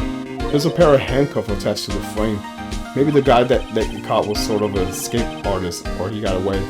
Hey, that's one of those human profiles for range testing. He's been shot and square in the forehead. Better to him than us. Yeah, I guess so. I think we're good. Alright, let's check back over there.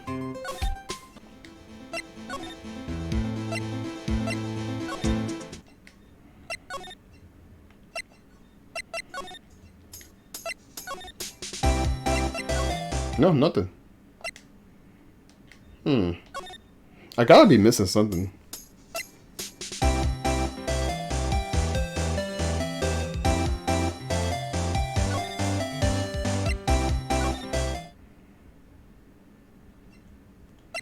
You know what? I just thought about something. Still riding around today.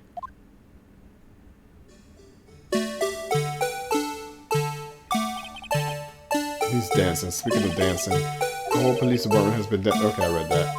Can I take out the batteries? I just can't help but feel he's gonna do something naughty. I wanted to check something.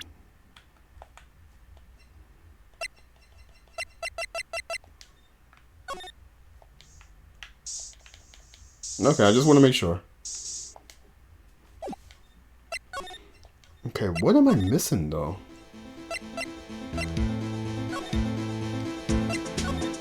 I think I'm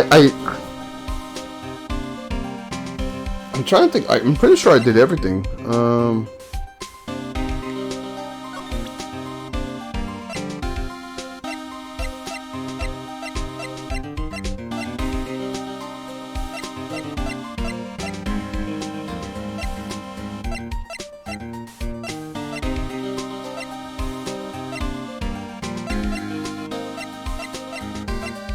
Maybe this.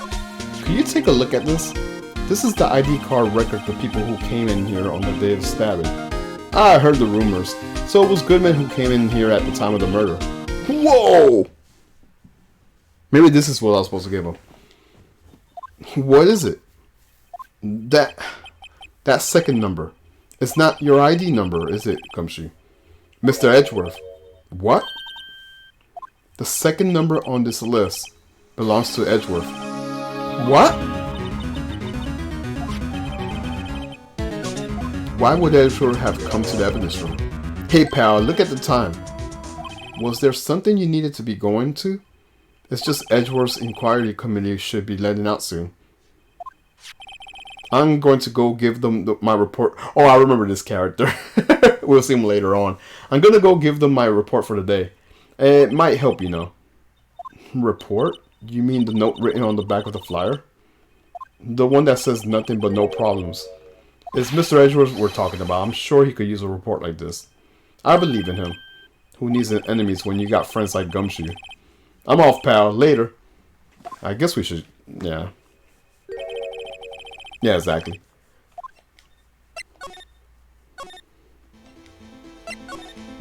Oh, I didn't mean to do that.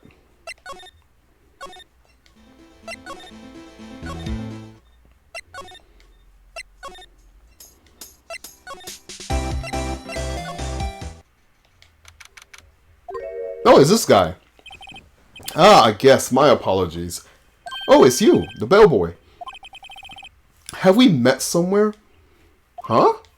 Mr. Edgeworth, I beg your leave so long. Is Edgeworth here? There, standing by a window, a teacup in his hand. Right. He has the hotel bring him tea service? Mr. Edgeworth, you're back from the district prosecution inquiry? I am. By the way, Gumshoe was looking for you. Ah, yes. He brought me this latest information, it seems. Really? Was it helpful? Apparently a new French restaurant is opening near here. I think he was trying to console me somehow. The real info is on the other side, Edgeworth. Poor Mr. Edgeworth. I think this whole thing is really taking a toll on him. Alright, let's talk to Edgy. So, how did the inquiry committee go? Actually, they decided to treat this not as a case of concealing evidence, but as a communication error during the investigation. concealing evidence? Yes, apparently there are some who believe that I conceal evidence. They gave me a warning. You were lucky this time again. Again? I heard them say that so many times. Ever since that case 2 years ago.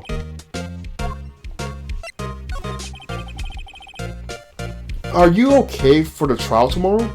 Well, I'm still in the presiding prosecuting attorney, however. Something happened?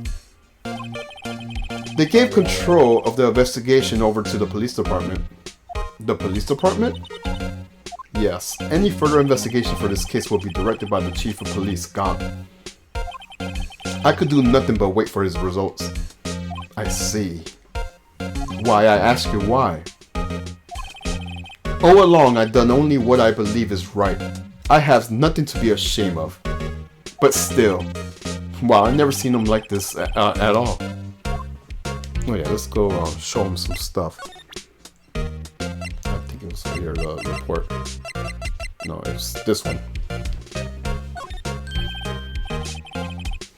Right, I better check this now.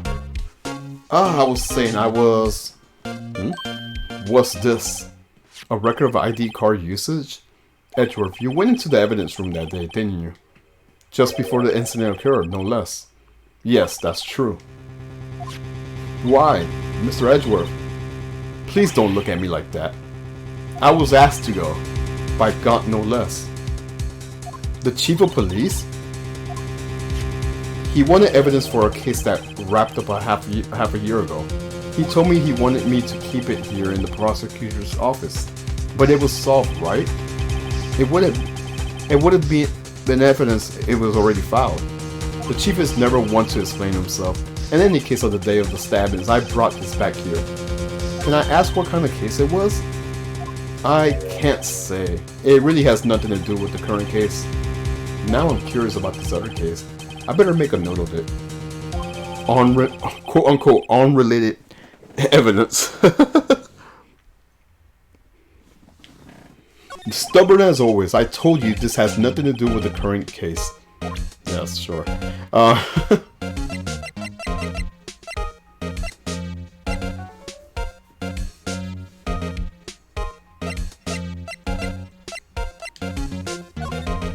I know you. You probably got a hold of some information already, right?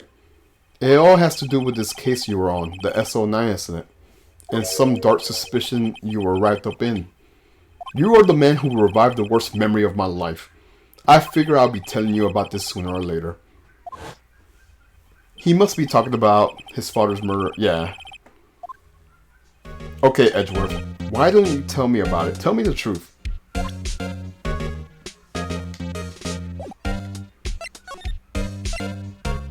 It's Edgeworth. Hey, zombie. We have a new nickname for him now. It's Wordy. Hey, Wordy. The SO9 incident was a heinous serial killing case. The head of the investigation was the deputy chief of police at the time, Damon Gaunt. Yeah, he has a new nick. The guy on the left side that you see, he calls him Worthy. Worthy! That wacky old coot was involved in the case 2 years ago then. He was a top officer, and it was my first time working with him. I was nervous. Wow, you got nervous too, Mr. Edgeworth? What I want to know is why a deputy chief of police is on the investigation. In truth, I used slightly more extreme methods than normal. We were dealing with a vicious murderer. If I let him go, the blood will be on my hands. We won our guilty verdict, and the killer was executed. Wait, you didn't? Of course not. I didn't touch the evidence. Yes, I will do anything in my power to win a trial. However, I do have a code and I follow it faithfully. By the way, Emma, the chief prosecutor wanted to know something. My sister? What? If you were still studying forensic science. Huh? Yes, of course. Why, just today Mr. Wright and I was using this. Luminal testing fluid. Well then. You might have use for this. The fucking smile is so weird. Aluminum power for taking fingerprints. It's been chemically treated for better adhesion. For me? Are you sure? We are the enemy, you know. I no say in today's investigations, and do as you will. Edgeworth, I'm really... No need to thank me. Here, take your powder and these fingerprint files for everyone's involved. Thanks. How about giving these two gumshoes as well? Alright, we're really cracking down on this. Alright. Well, let's get going. Our last investigation. Right. I do seem to remember seeing a suspicious handprint somewhere. Yes, we do. Alright, let's get going. Let's go in. Oh, she's gone. Oh, good.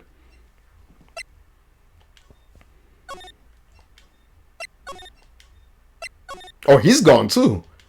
Oh, it's empty all of a sudden.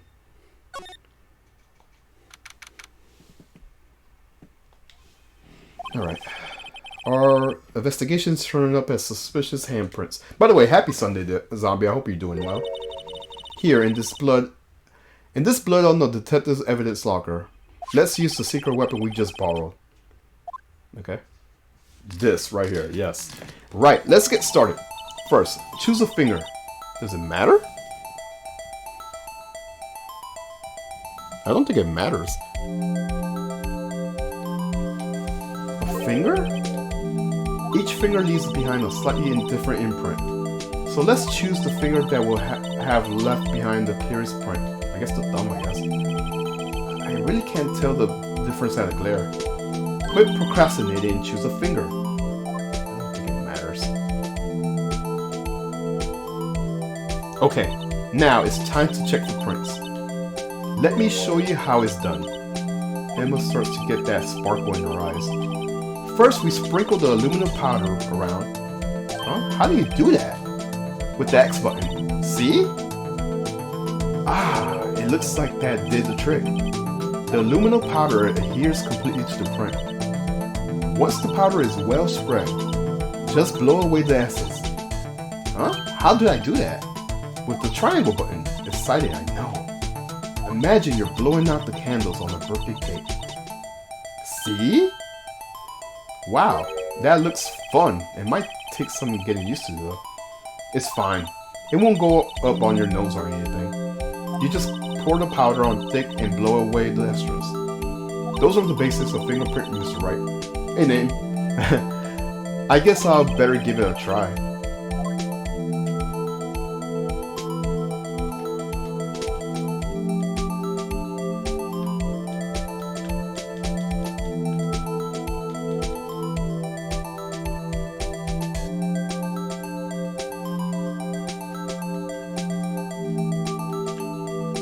Oh, I got something. Okay. Ah, you did it. You found one.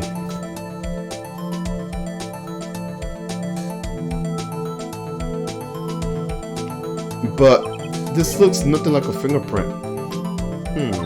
Now that you mention it, I guess it doesn't. What does it mean? I think it means we're out of luck. Out of luck? The person who left this handprint just must have worn gloves. Don't tell me we've been wasting our time here. Hey, calm down. That's just the way it goes sometimes with scientific investigations. But it does seem a shame. While we're at it, why don't we look at other prints? Other prints? Looking at the locker door again, closely. Okay.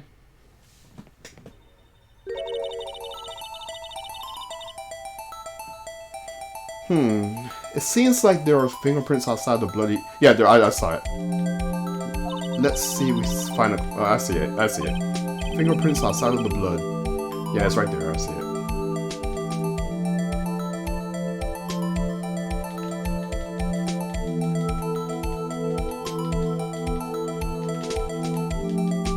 Ah, we got a fingerprint.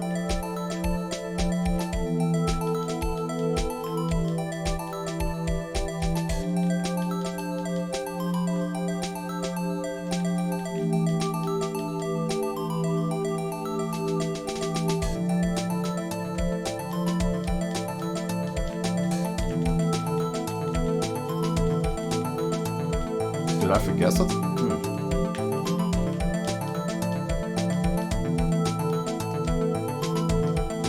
I think I tried one of the fingerprints. Okay, let's move on to a different finger. Wait, what? That's not it?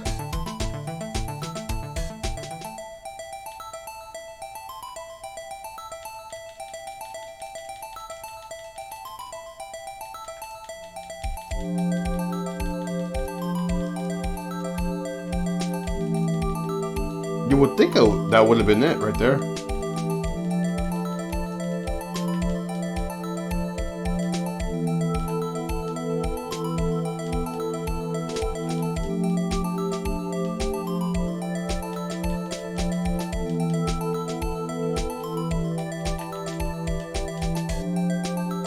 I just have to make it clear. Okay, that's clear.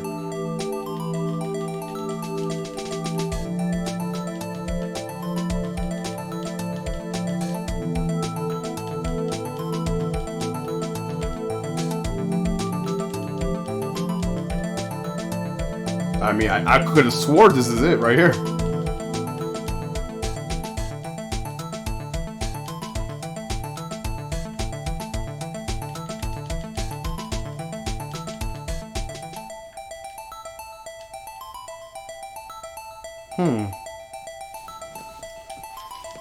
Maybe I gotta keep blowing it.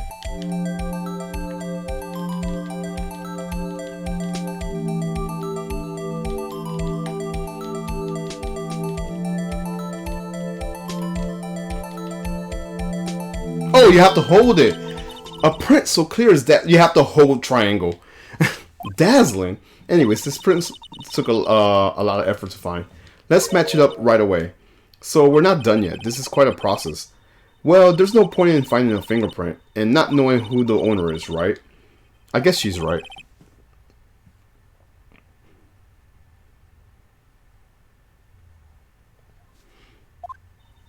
Look at the fingerprint data we got from Edgeworth and point out the person you think left these prints.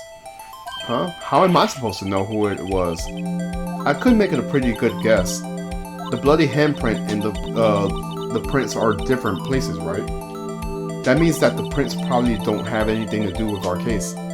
So whose fingerprints will we most likely find on the evidence locker? I know who.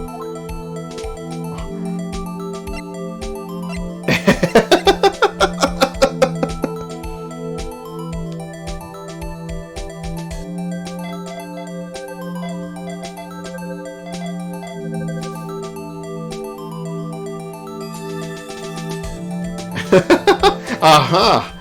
So these prints belong to Gumshoes. Something's wrong, Mr. Wright. You gave me this so what look.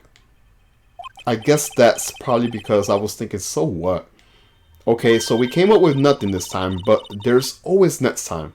Sometimes you hit, sometimes you miss. You gotta roll with the punches, Mr. Wright. Thanks for the sympathy.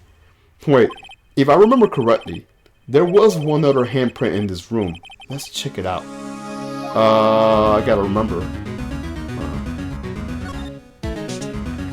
What was that other handprint? Here? Yeah. This is where we got the luminous... Yeah, that's right, that's right. Now I remember. Alright, let's try this. Alright, let's check our prints. That's the spirit. Oh, I have to warn you about something first. What? The area with the blood was wiped away, right? We only ended up finding it using chemical means. Any print in that area will have been wiped away too. Oh, right. So that means no prints. Would you say that that's a probability to your hypothesis is high? Don't ask me. Anyways, we must try to find the prints that weren't wiped away. Prints are other than the ones left by the bloody hand. Alright, let's check it out.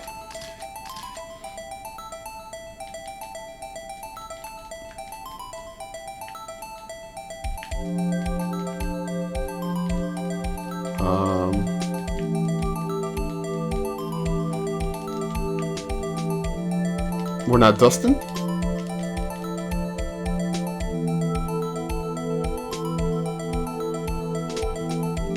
I guess around here.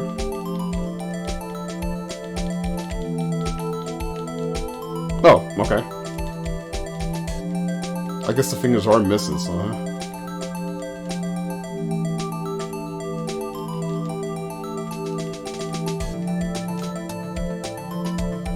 I'm holding Y.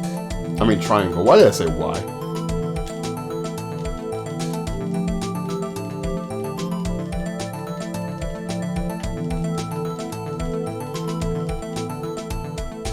Okay, there we go. Alright.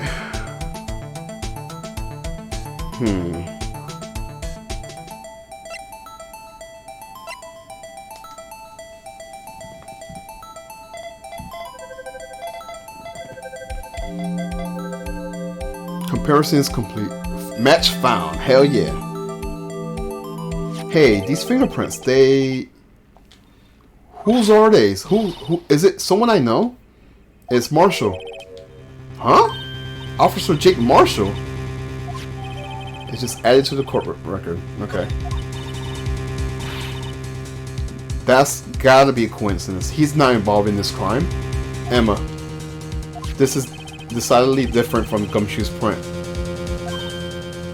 The luminal reaction. The blood and the fingerprints are in the same place. Oh. Oh. So we have Jake Marshall's fingerprints on the white blood stain. But why would Marshall? It looks like our investigation is finally turning up some results. I guess this is what you call decisive evidence. I don't believe it. Oh boy. To be continued. Oh my gosh, this trial is taking so long. This is from yesterday too.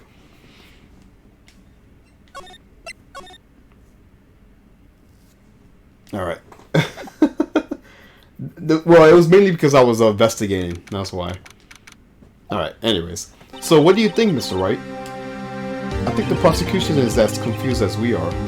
After all, the victim was murdered in 2 different places at the same time. And a different suspect was arrested at each of the crime scenes. Lana. Good morning, Mr. Wright. I apologize for yesterday. I was indisposed. I hope they didn't hold you too long for questioning. We just finished, actually. I'm used to all-nighters, though. So, how'd it go? It's as Mr. Wright suspect. The police... It's as Mr. Wright suspects. The police are clueless. I'm looking at Kenji, and Kenji is looking at me. We both look at bowls, and it's empty. That sounds like a poem, zombie. I figured as much, so I struck a plea bargain. A plea bargain? What do you mean by that? We agreed that if I told them the truth behind the murders, they will seek capital punishment. That's what I mean, Emma. But Lana, don't tell me you. Much to my regret, I am as much in the dark about this as they are. Miss Sky. We found traces of evidence of a certain person in the police department's evidence room. They belong to Marshall. What kind of trace evidence? Bloodstained fingerprints, to be exact. That's the trump card I have up my sleeve today. You do understand what this means, don't you? In order to defend my sister, you're gonna accuse Mr. Marshall. We have to play the cards we're dealt with. Isn't that right, Miss Sky? Do what you have to do, Mr. Wright. Alright, back in trial. Day number 2. Oh no, I think this is day number 3. No, this is day number 3.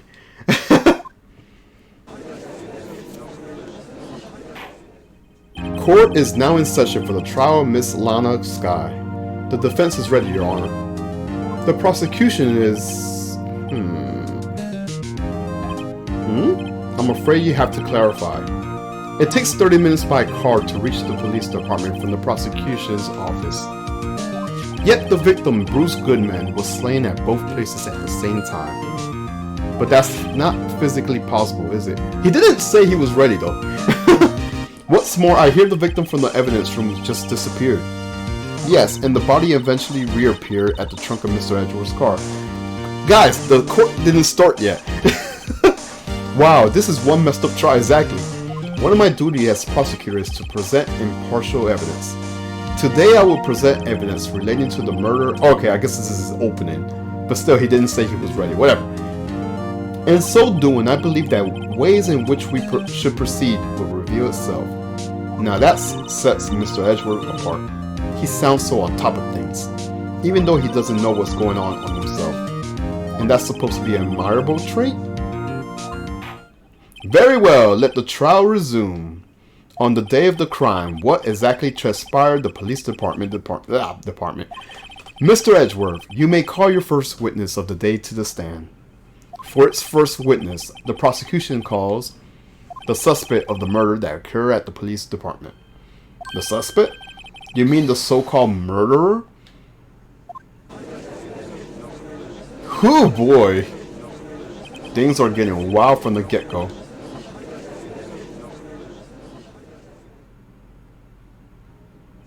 Will the witness please state his name and occupation? Yes, sir. I am Officer Mike Meekins, sir. My occupation is, that will be murderer, sir.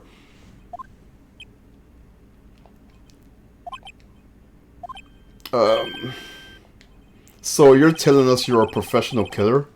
Sir, it was me, sir. I'm the one who did it, sir.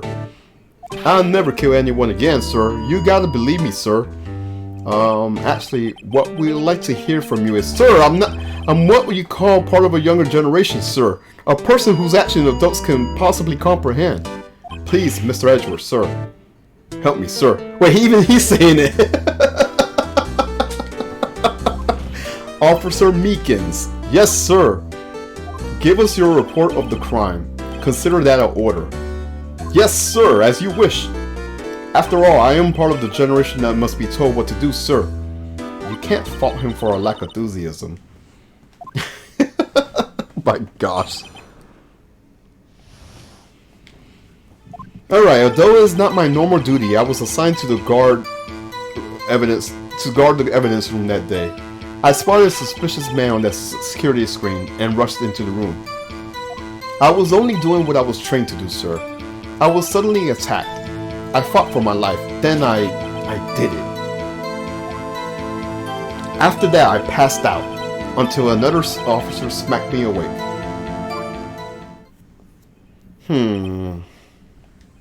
So the victim, Detective Goodman, attacked you. Do unto others before they do unto you. That's the Meekins family motto, sir. I see. Then you fainted and a colleague helped you regain consciousness. Yes, sir. He knocked me upside the head, sir. Very well. The defense may begin its cross-examination. What I need here is more info to work with. Alright, so we're gonna press every statement. This is most likely because we don't got nothing.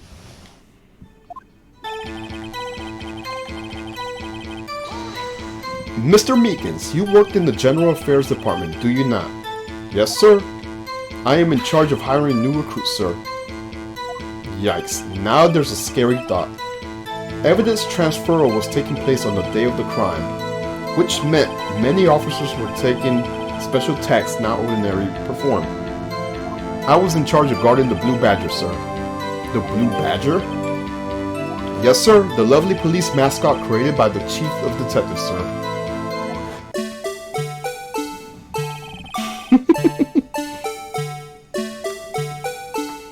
It was to ensure it wasn't broken during the transferal process.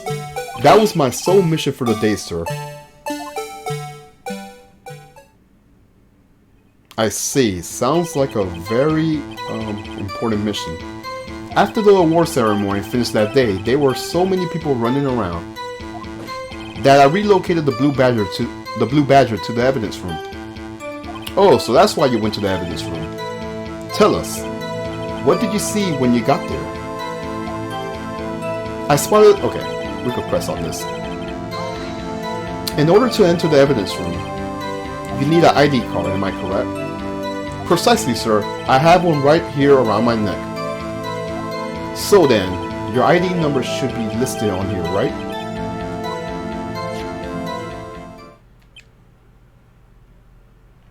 There it is! I found it! This one on the right here. Could you please read us the number? Yes, sir. It's 49 blah blah blah. That's my number, sir.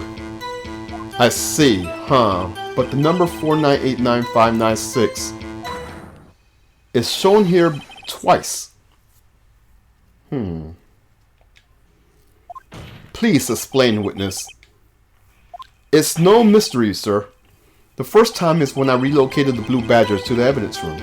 And the second time is when I went to go get him after they settled down. I see, so it was during the second time when... Yes, sir. That was when I spotted the man on the security screen. Okay. That helped. That was actually useful.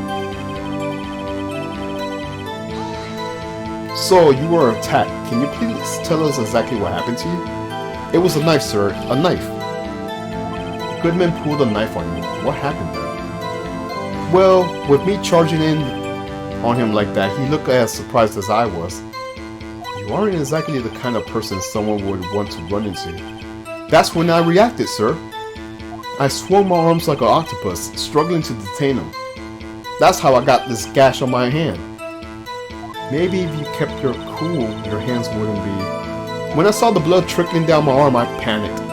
I grabbed the man by his collar. Okay. What exactly do you mean when you say you did it?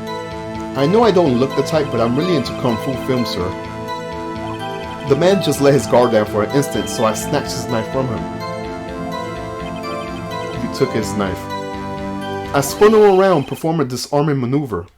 I made sure to close my eyes like a man. See, he must have been desperate. The next thing I knew, his white coat was drenched in a sea of blood, and then... The next thing I knew... Yes? He punched me right in my face, sir. Oh my gosh. About what time did you regain consciousness? No offense, sir, but how am I supposed to know that? I was unconscious. Oh, right. According to the report from the officer that woke up the witness, it was about 5:30.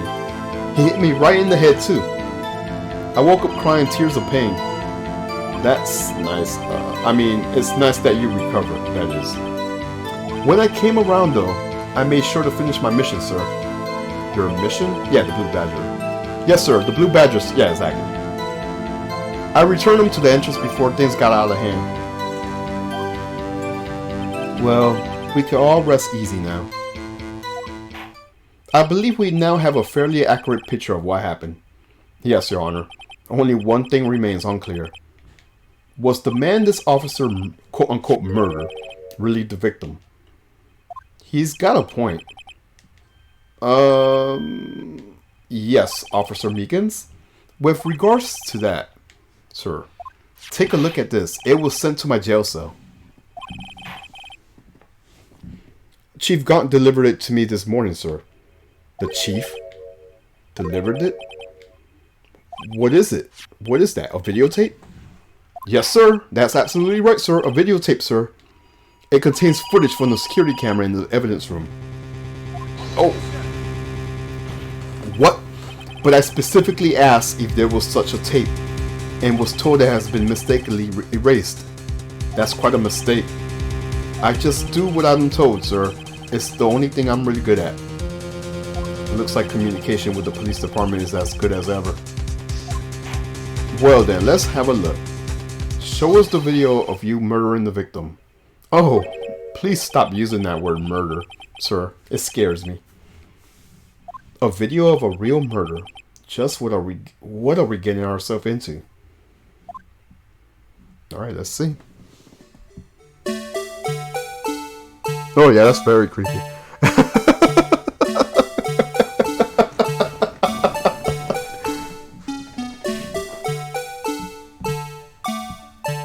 Oh, okay, I see.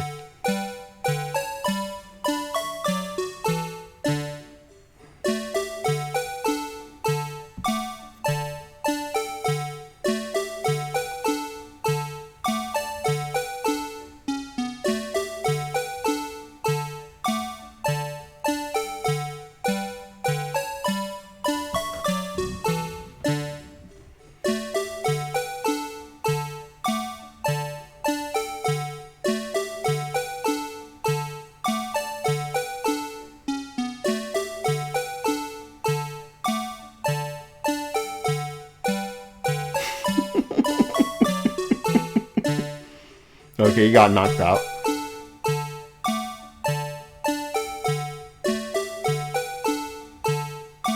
Okay, so my question is, okay, I see there's 5:15 already. Where did the guy go?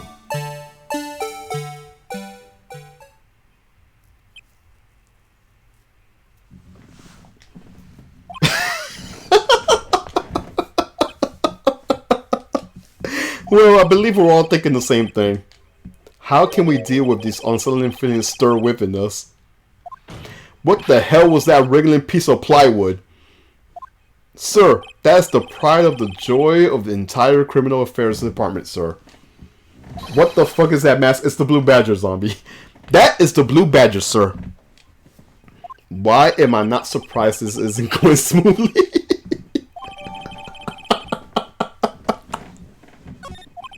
Yes, well anyways. That tape seems to prove what the witness did indeed encounter someone. Is in an evidence room and some sort of I couldn't read the rest. Your Honor, instead of relying on clearly incomplete footage, the witness testimony will suffice. Sorry, I'm still laughing. Is that alright with you, Officer Meekins? Yes, sir, as you wish, sir. Alright, let's oh my gosh. Alright, I'm sorry. Alright. His face can't be clearly seen in the video, but there's no question that the other person was Detective Goodman, sir. I mean, he opened the locker which required Goodman's fingerprints to do. The locker he opened is unquestionably Goodman's locker, sir. So it must be him. No one else could have unlocked it.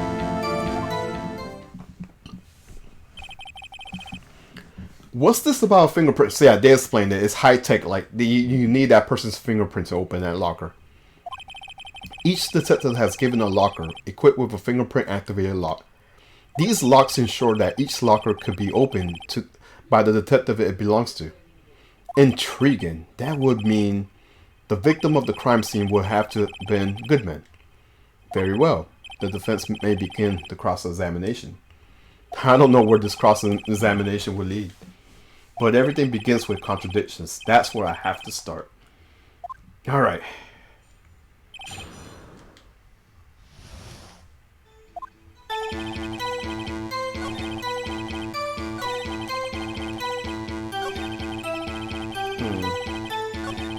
I guess I'll press here.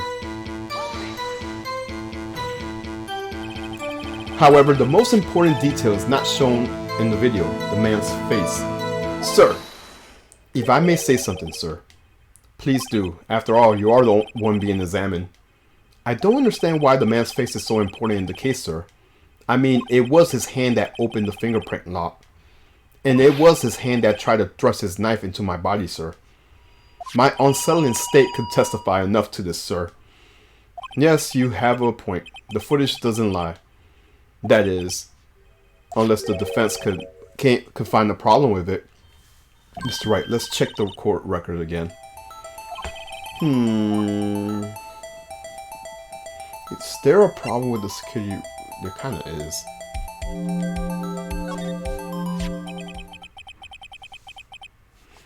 Regarding the video contained on this tape, there is one thing particular that seems rather strange. Oh, I think this is the part that Bart hates. I see. I gotta talk to Bart. I think this is the part where he hates. Okay, strange. This contradiction, we're gonna have to look at the tape a lot. The contradiction leads to the possibility that the man may not have been Goodman. What? The video contains such a contradiction? Interesting. Your Honor, I have a proposal.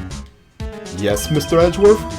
I propose we have the defense point out to us alleged contradictions in the video. He would want me to point it out.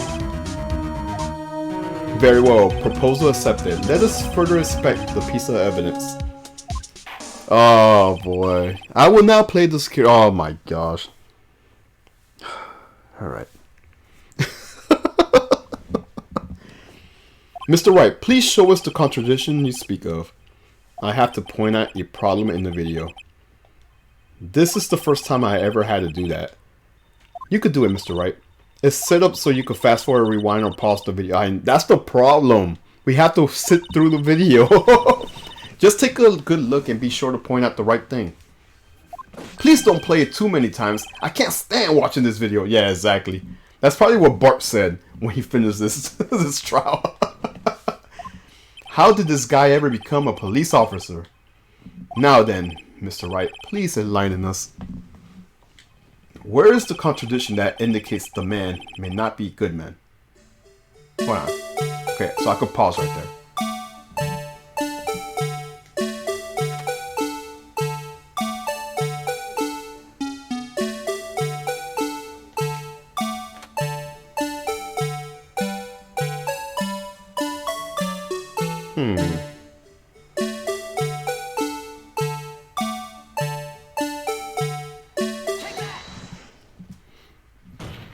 The thing that's strange about this video would have to be how indeed be this. Hold on a second. I need to use my eye drops. I don't get it. Would you mind if I borrow your eye medicine? Don't look at me with those blurry eyes. Before your eyes get too teary, perhaps you should think this through again, Now what do I... Oh my gosh, I don't want to do this video. I might have to look it up. Oh my gosh. Alright. Very well, let's try this again. Just remember one thing, Mr. Wright.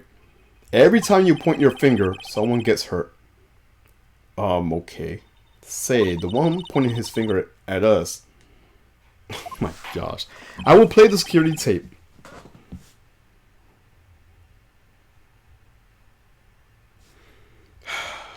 Here we go. Mr. Wright, please show us the contradiction you speak of. I have to point out a problem in the video. This is the first time... Yeah, we read this. Okay. Blah, blah, blah, blah, blah, blah, blah, blah, blah, blah, blah, blah, blah, blah. Okay.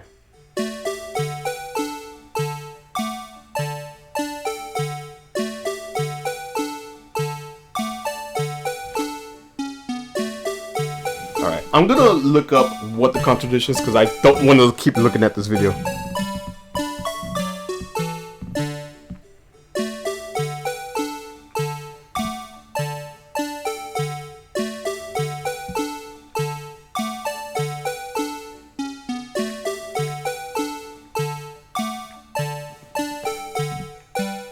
It said the light above the locker.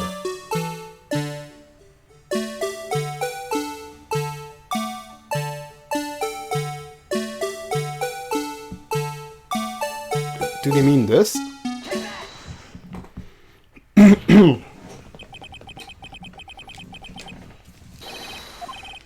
Sir, do you mean me, sir? Hold on, I'm drinking some water. As I understand, the locker asparagus works like this. Oh, that's the light they're talking about. Okay, I'm gonna keep my notes here. When you grab a handle, a sensor reads your fingerprint, if it's a match. The light turns on and the lock is released. According to my very limited experience, that's the way I understand it, sir. If so, then something is seriously wrong with this picture. We're still watching the video. Oh my gosh. Oh, I see, the light is still on. I get it.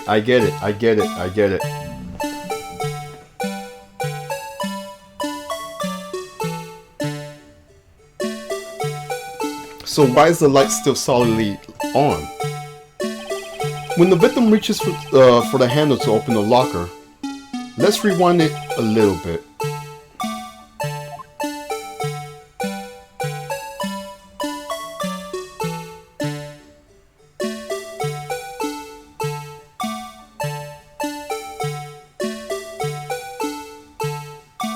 Here, notice the light? Yeah, I just noticed it. What's this? It's already lit. Precisely my point, Your Honor. The locker was already open before the victim grabbed the handle. Oh! Oh, thank God I don't have to watch that video again. Order! What's the meaning of this?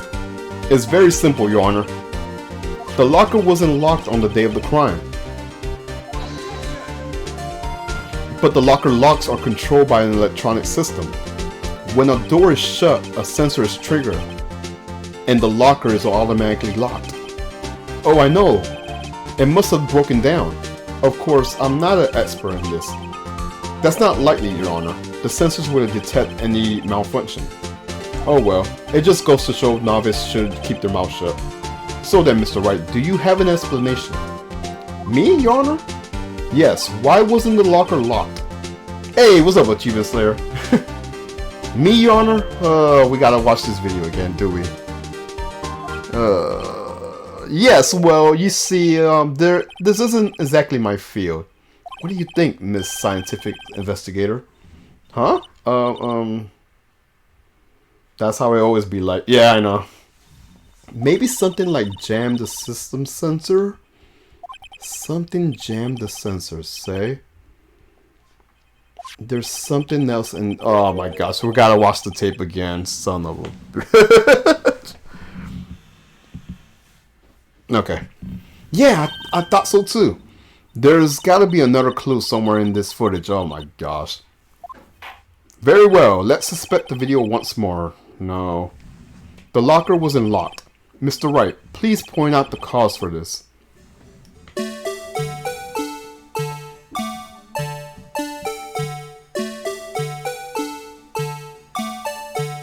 Okay, so I'm using notes to get this out through because I don't want to watch this video over and over. Okay.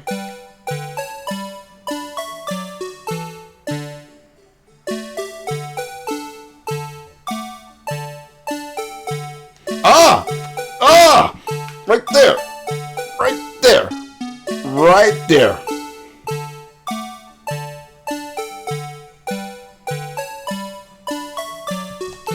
Thank goodness. Please watch closely. This is the continuation of the part I showed you earlier. Oh, we gotta watch it again? Son of a bitch! At least it's quiet this time.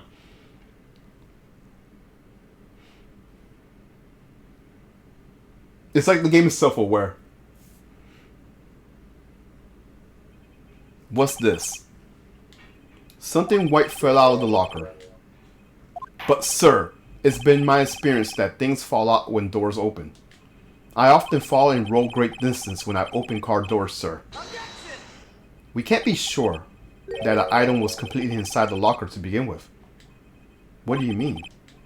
The sensor triggers the lock when the door is shut. But what if something was inserted, say, between the sensor and the door, and inserted? By the way, did this video footage destroy the background music? I'll check. I mean, we should be fine.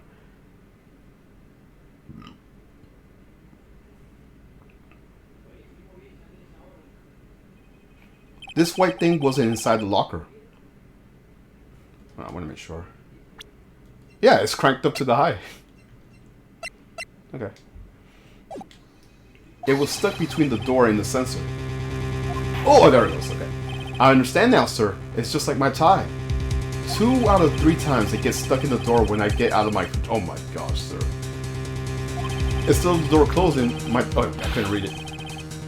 But the object will have to be extremely thin to fit in the door. Not only that, it will also have to block electrical currents. Oh, I get it. It will need to be an insulator. I get it now. Yes, an insulator, but at the crime scene. There's just might been something that fits the description. Ah, I see what you did there, Phoenix. I see what you did there. But sir, by insulator, you don't mean... I think I finally got this figured out. Yes, very well. Will the defense please present the relevant evidence? What was this insulator that was stuck by the door? I think I know what it is. It's not that. Rubber gloves.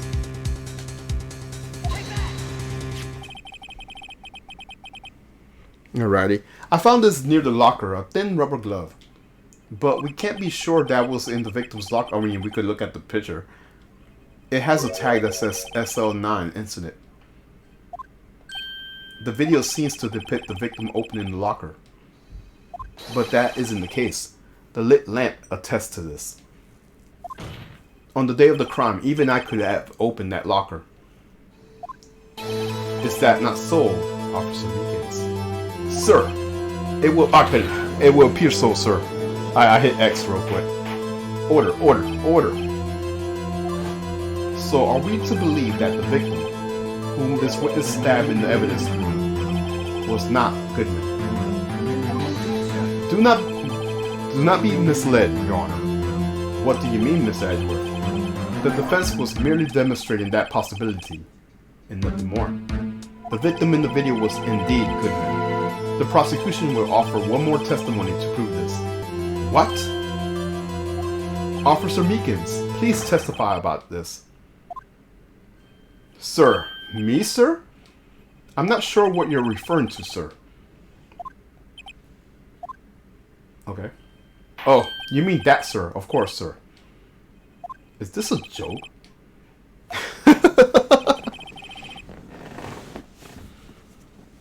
Very well, begin your testimony.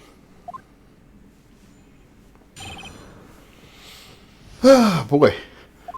There's one other thing that proves this man was Goodman, sir. To enter the evidence room, one must use their ID card. When an ID card is used, there is a record of it. At the time of the crime, the detective had used his card. Oof. An ID card record, I see. I have the ID card record right here, Your Honor. So, the one 514, right? The ID used at 514 is that of the victim. Just before the crime, Yes, without a doubt, this is the ID. However, one thing does strike me as unusual. Several hundred cases should have been due for the transferal. Why were there so few using the room? This particular evidence room is only used for the storing certain special cases. Special cases? Extremely violent cases involving police staff. Just hearing that makes my hair stand on end. Me too, though. Although it doesn't make much of a difference. There was only a few cases up for transfer there, and most were clear up by noon. Right, I see. Now, let us move on to the cross-examination. Alright.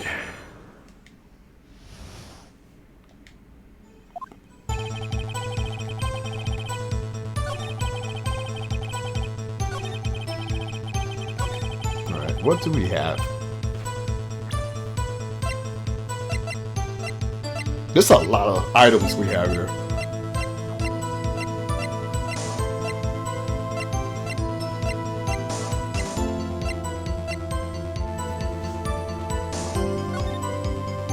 $221.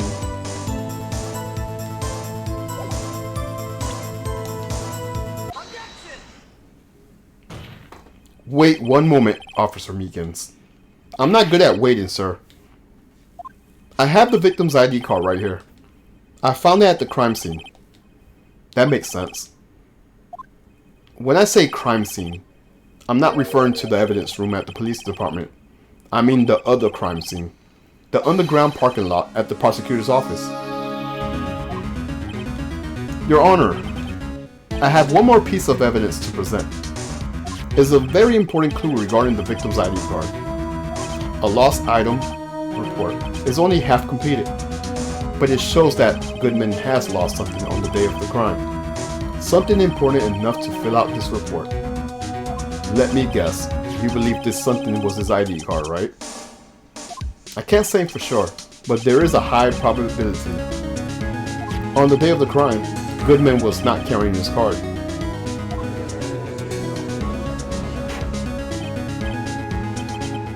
So now, what does this all mean? It can only mean one thing. It doesn't even require much thought. The man Officer Meekins encounters in the evidence room was not Goodman, but rather the man who stole his ID card.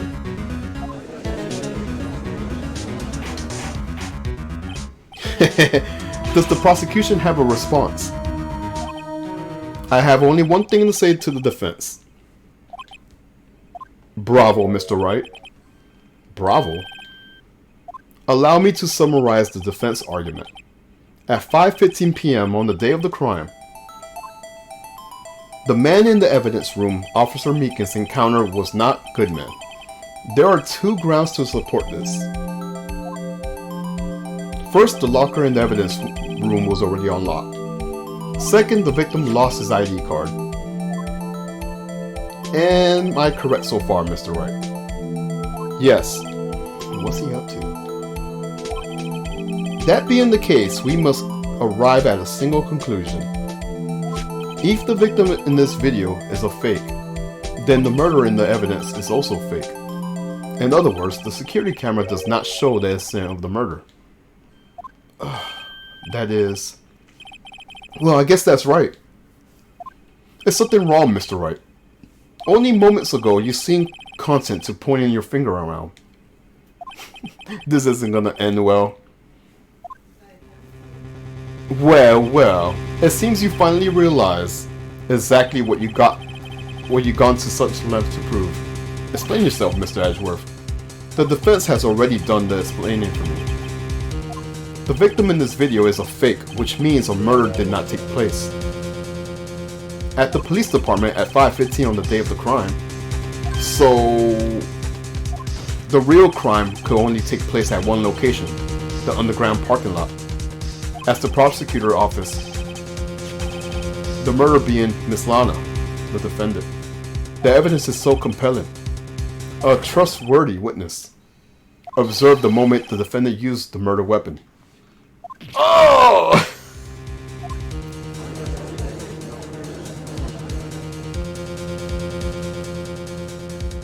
I knew that testimony was way too shabby.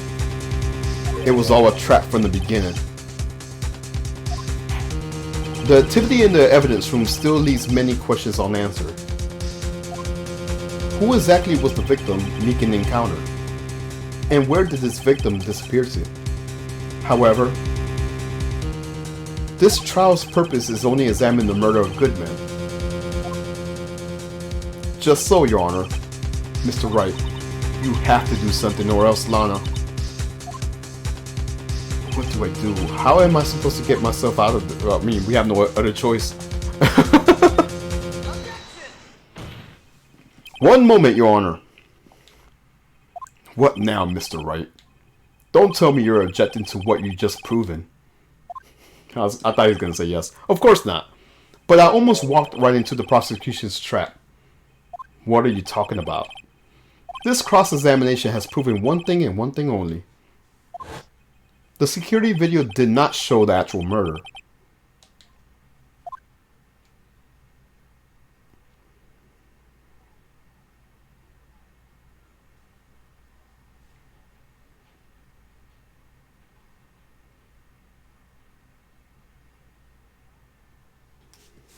Okay.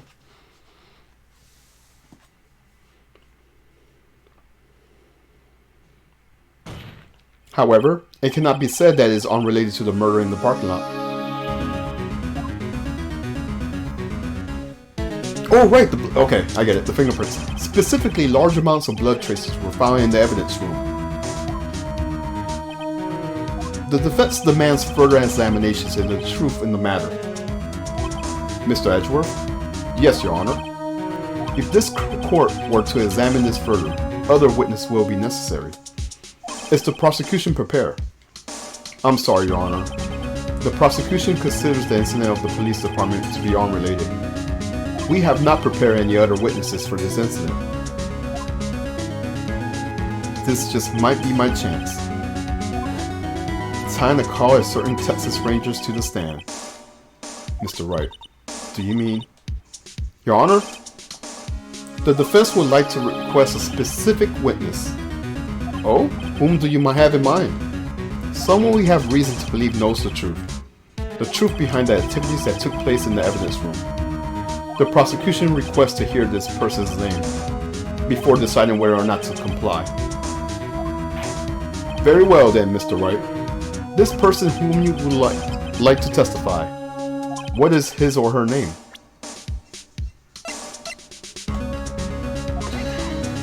Officer Jake Marshall. Why him? I can't let Edgeworth know everything just yet. He's in charge of the evidence room. I feel we should hear what he has to say. The prosecution agrees to the defense request. Since he was responsible for guarding the room. He should hear his we should hear his testimony, excuse me. Fortunately, he works in the police department. We shouldn't need longer than 20 minutes to prepare. Very well. The court will take a 30-minute recess while witness is subpoena. Will the prosecution please prepare the witness during this time? We will, Your Honor. Court is now in recess.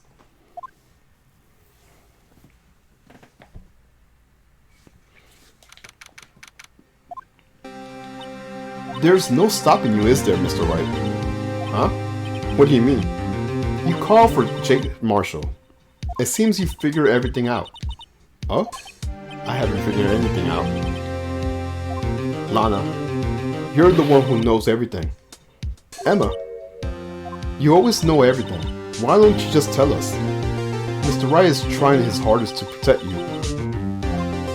I don't recall ever asking for his protection. How can you be so cold? Don't you trust us? Don't you trust me? Hope I'm not interrupting anything, pals. Oh, guess I am. I'll come back later. This guy. Wait, Gumshoe, what is it? You got a lot of nerve, pal, making the detective run all around while on duty. And to top it off, you call me here? I've seen happier people at funerals. Sorry, detective. You better be, pal. Hey. I didn't see you there, Sky.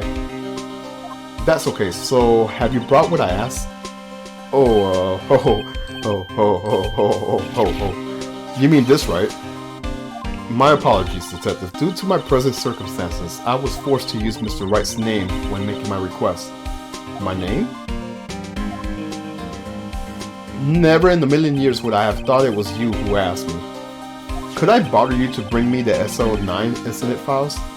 I'll need them by noon. Talk about crazy. The SL9 incident?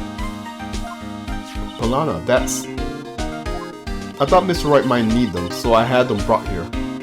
Here, you might do well to read them. I can't believe you, the chief prosecutor, were in a witness in that case. Miss Sky was a witness? Joe Dart killing solved 2 years ago. Okay. Take it from me, you don't want anything to do with this serial murders. What? Now I brought you your stuff. You're just gonna ignore me? Emma? But why? Why is your name in here? Oh. What? My name's in there. I don't know, unless... No, it couldn't be. Lana. The SO9 incident, is that...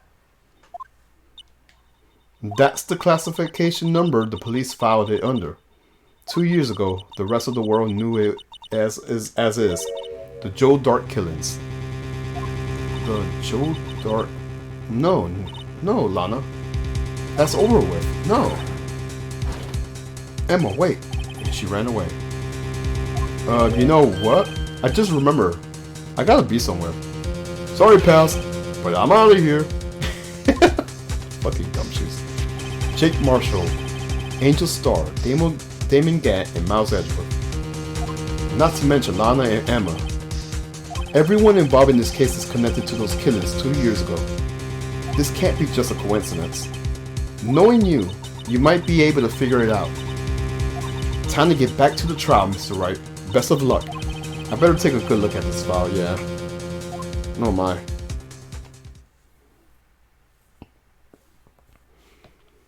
I think I'm gonna stop here. Gosh, this trial really took a whole toll on me.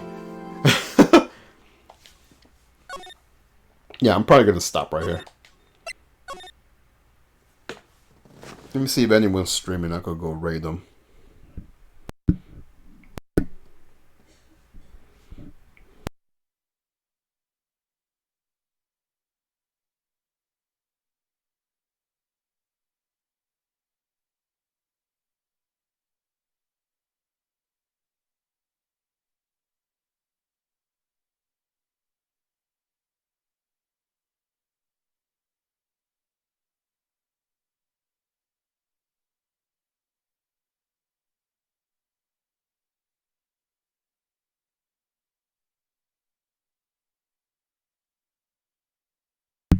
Nah, I guess there's no one else to raise, so I'll just stop right here. But yeah, I hope you guys enjoyed the stream. I'll be back tomorrow. I'll continue some more Ace Attorney. Hopefully we'll be able to wrap up this trial, because man, this is like that actual second day I've been running this trial, but hopefully by tomorrow we'll be able to conclude it. But yeah, I hope you guys enjoyed the stream, and yeah, I'll catch you guys tomorrow. Have a good one, guys. Peace.